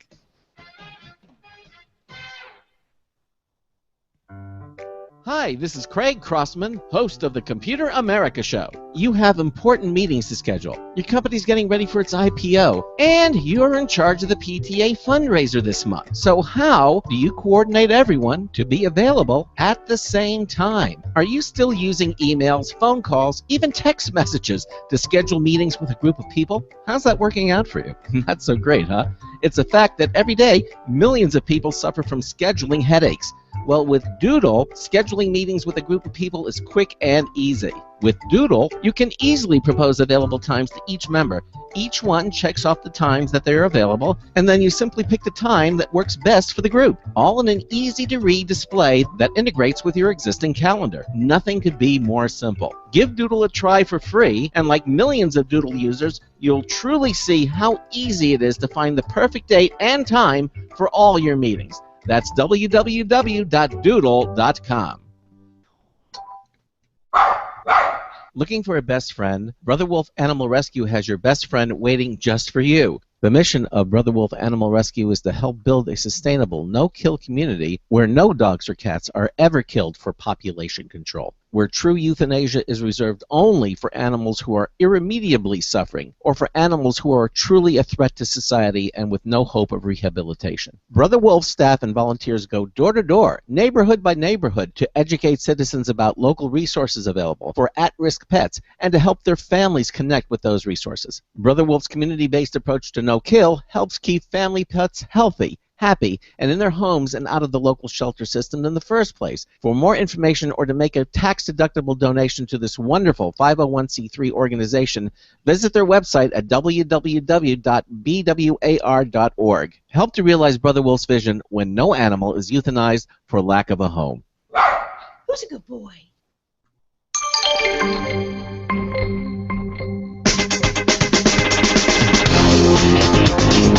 No, I didn't date my classmates. I went to a boys' school. Marty Winston with a News Tips Bulletin Review for Computer America. This time, Steel. That's a book title. Always brilliant nonfiction author Brooke Stoddard profiles the ancient roots and enormous reach of an entire industry in Steel, From Mine to Mill, the metal that made America, from Zenith Press. He explores the ancient irony of iron as a rare treasure, millennia of steps to bring it to manufacturability at an ever-escalating pace, centuries of boom, decades of bust, and he's never one-dimensional. Metallurgy, society, economics, and invention get their due, as do the telltale pressures of history. Bottom line, Brooke Stoddard's Steel, From Mine to Mill, the metal that made America, reads like a caring biography by looking at the humanity, drama, and metal that shaped this ubiquitous metal.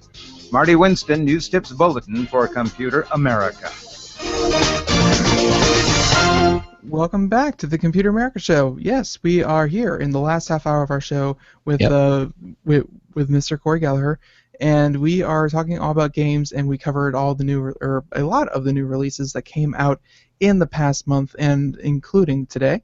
And yeah, we're just kind of going over some of the recommendations for the holiday season, because it is that time. It is time to start, picking out these games and wrapping them, putting them under the tree, under the menorah. I don't know how that works, but yeah, Cory, if you have one or two more to throw out. Oh, absolutely. So this one probably isn't going to go on sale for a little while, but it made kind of a big splash a few months ago. Metal Gear Solid V: The Phantom Pain. Right. Another one of the big boss stories about this international super spy big boss and his various adventures. He's in Afghanistan this time around. Hold people up, launch them off in balloons, capture them, recruit them to your army, ride around a horse, make the horse poop on stuff. It's a wonderful game, especially making the horse poop on stuff. That's delightful. Okay. I'd say that's a solid at least 20 to 30 hours, probably more. Wow. Oh yeah, it's a very, very solid game. People are still playing it even months later. Now, interesting thing about this game, Metal Gear Solid V, you have an online multiplayer system where you're going to send in your soldiers to invade other people's bases. And one of the things that you can do in this is build nuclear weapons, nukes. It takes a lot of real time, think about a day for each nuke. But one of the things that the publisher of this game, Konami, just revealed to us is if everybody gets together and manages to disarm and defuse every nuke that anybody has ever made, everybody who plays the game will receive a special ending. How is that? What is that? Complete nuclear disarmament will lead to the game producing a special scene that is impossible to see otherwise. That's interesting. That's available or open to anyone? Yeah, it's based on the platform you're playing on and your region. So, for instance, everybody on PC in North America has to get rid of all of North America's nukes on PC. Is this ever going to happen, or is this an impossible task?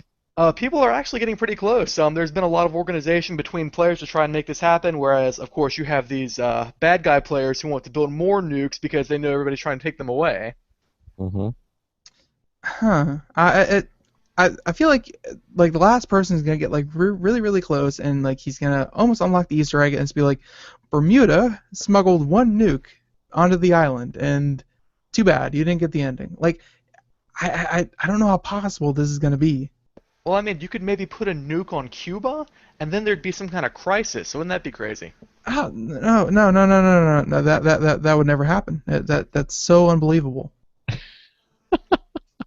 Right, absolutely. Alongside Metal Gear Solid V, another couple games that I spent a lot of time with, Warhammer Vermintide, which is a PC game. It's on Steam. Plays a lot like the classic Left 4 Dead. You get a bunch of your friends together and you fight off these evil rat men. Okay. Just giant tides of rat men. It's a really great time. Everybody gets together. Each person picks their own character. They have unique weapons, unique skills, abilities. You have to work together to stay alive. If you can get three friends together, 2 or 3 friends, then you're gonna have a great time with this one. Now you say together. They don't have to be physically in the same place. I mean, they can No. you're just online. Yeah. No, there's this invention called the internet. Yeah. Okay. The way you were saying it, I guess it's just implied now. Because I remember back in the original Halo days that you would have these LAN parties. You know, they would have to bring the games over and they all be in the same house and hook all the different systems together. Right. No, in this day and age, there's a series of tubes called the internet through which Yeah, the arts of the LAN party has been lost. Yeah, it's too bad. That was fun. Yeah, it's too bad, but at the same time, I'm playing with my friends in Texas, California, Germany. Like I'm playing with people who could not make it to the LAN party. So was anything of value really lost? Other than the eye-to-eye contact, no. And even but they're all ugly. I don't want to see them. You can have these little pictures. Their avatars are beautiful. They are ugly. That's entirely true. Right. So yeah, and moving away from recommendations for a second, how about recommending a console? Because we're not gonna solve the PlayStation versus Xbox controversy here in one day, but we do have to say that there are deals going on. Black Friday, Cyber Monday, and these deals continue to drag on for some time afterwards. And we have the PlayStation going on sale for $299. That is probably the lowest price that we've seen from a PlayStation yet. And Xbox, I believe, has also dropped down to $299. So these consoles are, the same price now, and much more affordable than the $500 for the Xbox One at launch, the $400 for the PlayStation 4. Would you recommend either of these bundles that have been coming out for these seasons? Well, we got 20 minutes left. I want Cory to solve the controvery. I don't think even in the Cory console can. war. In the console war right here and now. Console war right here on Computer America. Cory Galliher is going to do that. Well, I'm afraid I can't quite in the console war, but I can give you recommendations for each one. So, the big question between the PS4 and the Xbox One is, of course, the exclusives. They are largely identical in terms of how they perform. People have said the PS4 is a little bit more has a little bit more processing power behind it, and that's true. But in my experience, you never actually see that. It doesn't really matter much. So the question is, which exclusives do you want more? If you're into the Japanese style of game, you like RPGs and things like that, PS4 is definitely your winner right there. If you're more into Western games, Halo, Sunset Overdrive, as I mentioned, is an excellent game. Xbox One's definitely for you.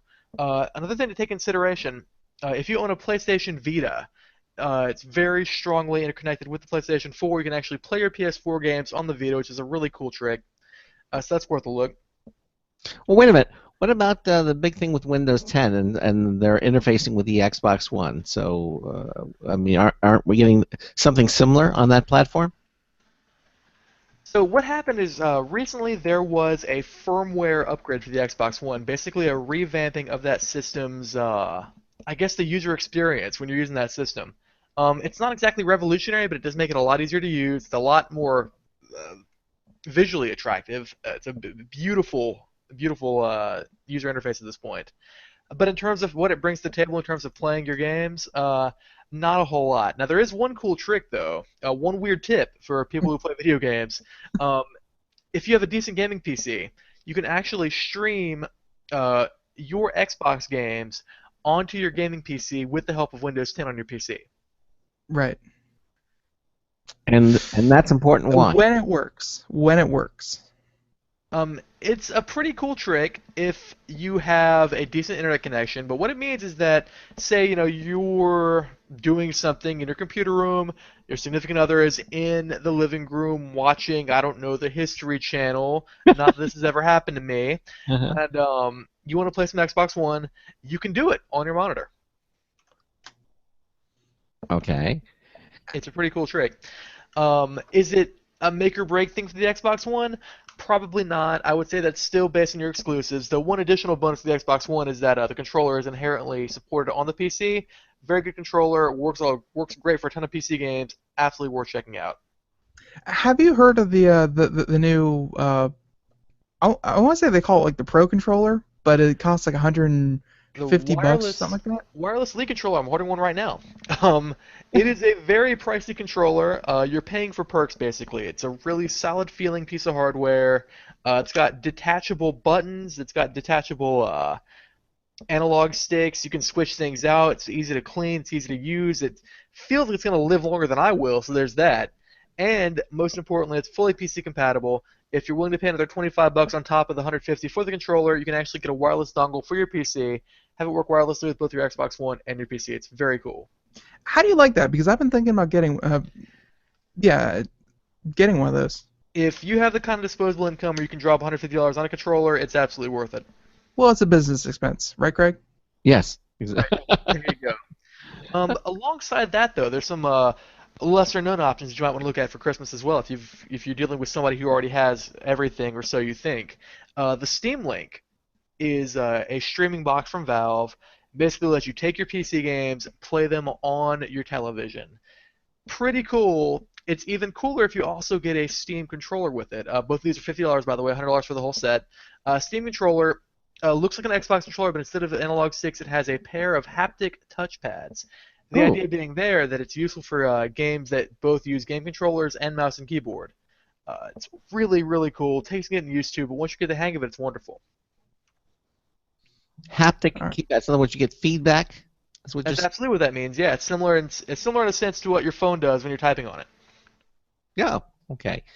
Not all phones have that, of course, but some do. Well, if you still have a flip phone, it probably doesn't do it. Yeah.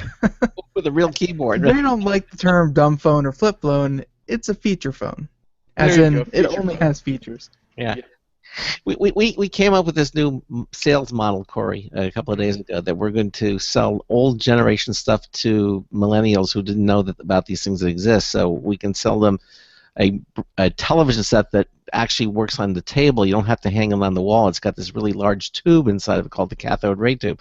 It's something they've never seen it before. You know, we're going to take all this stuff and sell it to them. Cathode ray tube, that sounds pretty advanced. Yeah, it is. You know, you thought this all through except for one thing. Everybody knows that millennials are lazy and don't work. They don't have any money. Well, that ruined that idea. That's what I do. I ruin but stuff. their parents are loaded. Oh, the parents, yeah. There you go. Other options, handheld systems. You've got the 3DS. Specifically, these days it's the new 3DS and the PlayStation Vita. The Vita is a great system if you want to play Japanese games, as mentioned. Got a lot of Japanese RPGs on there, a lot of more niche titles. Problem there, though, not officially supported by Sony anymore. Probably eventually going to see it phased out. Right. New 3DS, on the other hand, very, very popular system, has new games for it all the freaking time. Lots of third-party support, lots of first-party support. Excellent choice if you don't already have one. Yeah, the poor little Vita. It's always been, you know, kind of the weird one out of Sony's lineup on how are they going to integrate it, how is it going to work with other titles. Like they really don't want to develop titles for it anymore, and I guess that they just announced that they are pulling all support for it. That is correct, and that's kind of a shame. It's a powerful little system. The screen is beautiful, has a lot of cute gimmicky features like touch screens on both the front and back.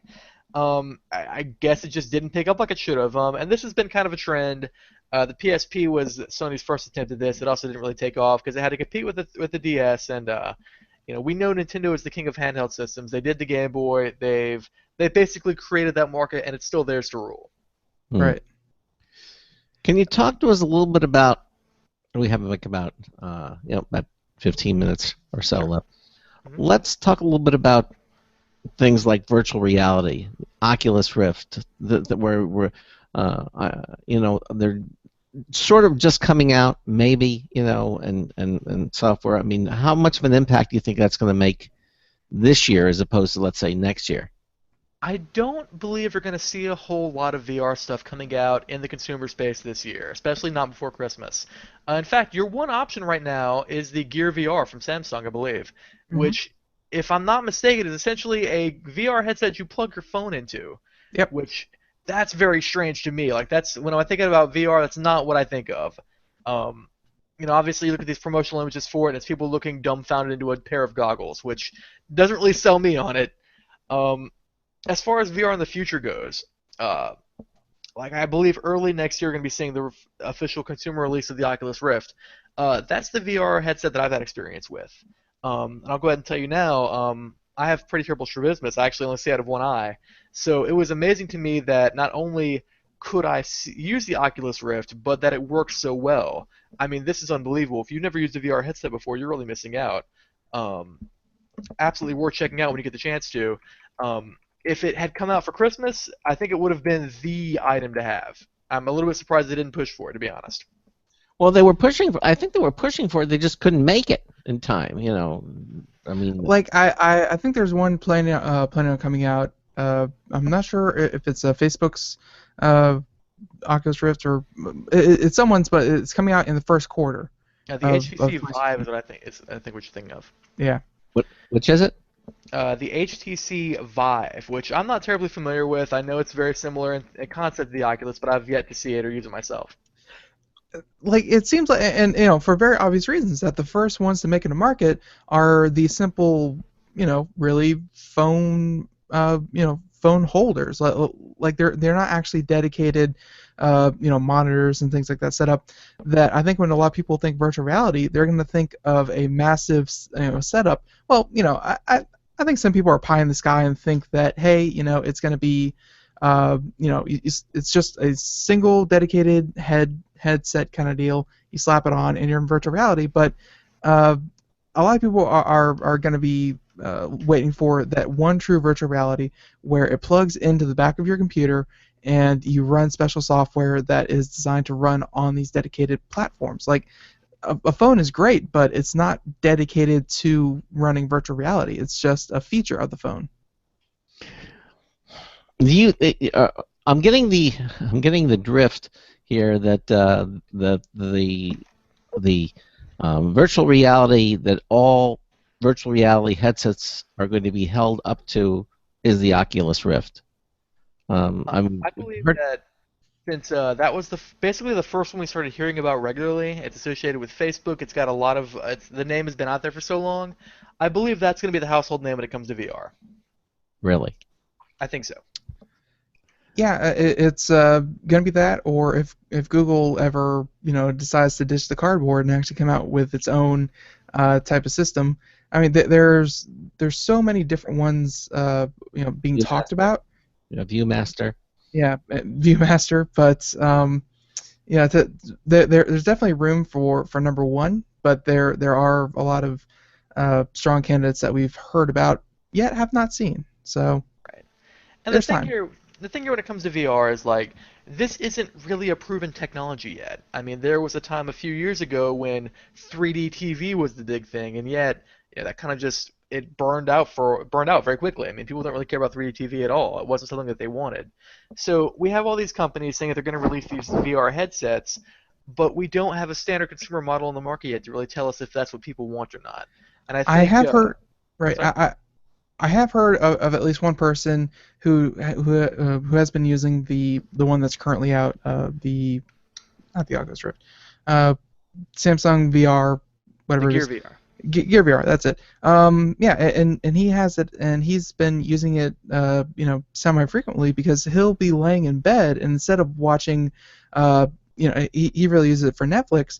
Instead of watching Netflix on a computer monitor or watching it on a television, he slaps on the headset, lays in bed, and he is watching Netflix on 120-inch screen television, and he actually has, whatever that one app is that lets your friends have control little avatars, and you can see your friend's avatar sitting right next to you watching the same Netflix program. It's kind of like sitting at the movies, but in virtual reality, and he really, really likes that.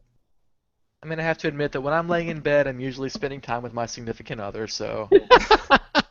I don't think there's a theater for that yet, but I'm not going to count it out. That's probably the Oculus Rift would make it a much more in-depth experience for you, Cory. I would think that Oh, absolutely. I'm hanging out with my significant other, and we're on Mars. Exactly. Exactly. So that's it. But that's just but the point I wanted to make there was that virtual reality, it I think it's gonna give people something that 3D. It was kind of like, here, you can watch TV and it's going to be in 3D, and it's not going to work too well, but you can do it, but that never caught on. Whereas virtual reality, if they get it to the point where enough people have the hardware to run this, and it's going to add something to people's lives, where yes, you can watch TV, but you can watch it using one of these headsets, and it can look like you're watching 120 120 inch screen. Like, I really feel like virtual reality is going to add something to these experiences, very, very much unlike 3D TV, which just didn't really add much. I don't know. Maybe the older generation will like it, the fact that you can wear the this headset, and so you don't have to crane your neck up to watch the screen in front of you. You can just basically lie down on the bed, looking up sort of toward the screen, and no matter where you're looking, you're going to be watching the full screen. And it also offers some social aspects to it. We've seen demonstrations of people wearing these things, and of course, talking using a microphone and all that kind of stuff. And they're using avatars; they're not using pictures of themselves. But even if you see something like a Nintendo Me, even if you see like a little cartoon character, but it has their voice and it shows their movements, it shows their head movements and things like that. They could be 1,000 miles away. It doesn't matter. It feels like they're in the same room as you. Well, and there's 3D TV never did that. I don't know if you remember that they had these little glasses that have like little prisms, and the whole idea is that you wear the glasses, and then you could lie almost flat in the bed, and the prism would deflect your vision about 45 to 50 degrees down, so you can watch the TV in front of you without having to crane your neck. So this is sort of the same thing, except you see the screen in front of you no matter where you're looking. So basically, you can be in a very comfortable position. I hope it's a little bit more advanced than that. This could be one of the biggest cons of our generation. I don't know. I'm just gonna throw this out there. We had Nintendo try this with the Virtual Boy back in the '90s, and it didn't go too well for them. So who knows? Yeah, exactly. So what has been going well for Nintendo though? Other than the 3DS, and that's about it, actually. Yeah. Although I did hear Nintendo is making inroads into mobile gaming. Like I think they have their first, self-titled mobile application coming out soon, right? That is correct. I cannot recall the specifics of that, but one other thing too is that next year they're apparently intending to ship the NX, which is their new console. From what we've heard, it's going to be a console-mobile hybrid. Really? Apparently, people are speculating that perhaps you can take the controller with you. It's small. You can you play your game on the system, move it to the controller, take the controller with you, and you go out. That's not unlike the Nintendo Wii U tablet kind of deal. Sure, but the tablet is enormous, so I think this might be more of a handheld size thing. Again, it's all really up in the air. We don't have a lot of official information about this yet, but it's interesting. It's something to look forward to. Something that I guess we're going to see out at E3 this year, or very likely. Yeah. So, Cory, tell us what you're up to. I mean, what you're doing over at Popzara? What articles are you working on? What our listeners could look for? Oh, we're gonna have reviews of Just Cause 3, which I mean, it kind of depends on how polite Just Cause 3 is gonna be to me, if it's gonna work or not. We've got a review of the new Sword Art Online coming out at some point. We've got a review of Chromia Omega. I'm also reviewing some books as well. The new novels from Haruki Murakami, for instance. We've got the new comic strip collection from Berkeley Breathed, the creator of Bloom County, for instance. So we have a wide variety of content on Popzara. If you ever get bored, even if you're not bored, even if you probably shouldn't, come check us out. We're good stuff. So you actually do books too? I mean, my goodness. We do books, we do movies, we do games, we do tech, we do all kinds of stuff. We do everything. Yeah, exactly. I evidently have a lot of fun doing it too. Oh, absolutely. Popzara is a great place. Yeah, exactly. And again, Popzara will be out at the Consumer Electronics Show, CES, and as well as Ben. And hopefully we'll be able to. I know we will be able to hook up with some of the guys out there, including Josh Boykin, our gamer correspondent. And what was the gentleman's name who's not been on the show, but we're going to see him out there? His name is Herman Exum, and he does a lot of writing on tech for Popzara. Okay, so we'll do that. Cory, I want to thank you for being here on the show with us today. It was very enlightening, and you've certainly given our listeners a plethora of different games to consider for the upcoming holidays. And a voice to fantasize to. Yeah, exactly. Cory, listen, thank you so much for being with us here on today's show, and we look forward to having you back again soon. Okay. Hey, thank you very much. Okay, listen, my friend, you take care. Have a good one. Have a good week. Thank you, guys. All right, bye-bye. All right, there you go. Cory Galliher, again, associate editor with Popzara Press. Recommendations for the upcoming holidays.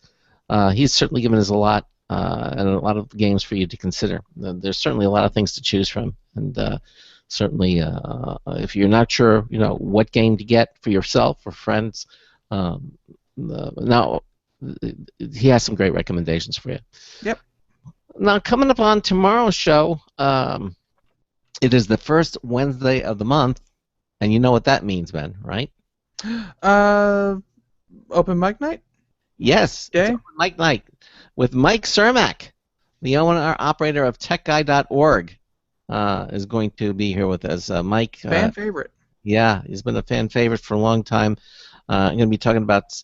I'm sure he'll talk about his Tesla, because he can't help that, and that's fun too because there's always some fun things to talk about with the cars, and Mike has one, and that always is entertaining. But Mike, of course, with TechGuide.org, answers questions about computers and technology. That's what he does for a living, and he's been a friend of the show for many years, and will be joining us for the first hour of the Computer America show. And again, we say it's open mic night. Any questions you have about computers and technology, or something you're something that's worked properly in computer, give us a call, and we certainly will try to solve your problem for you.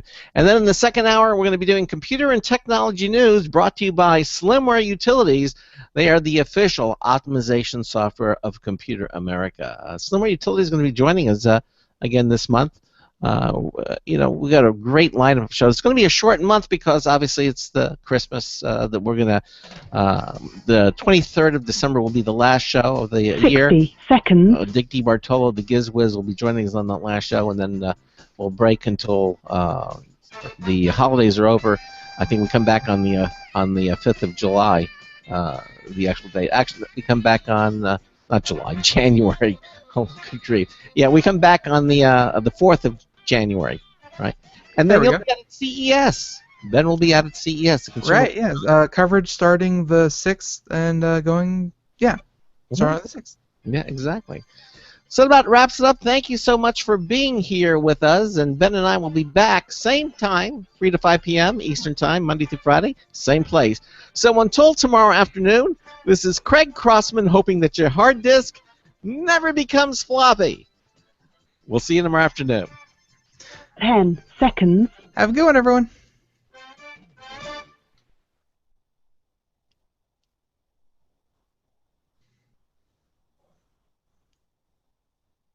Thank you for using Blog Talk Radio.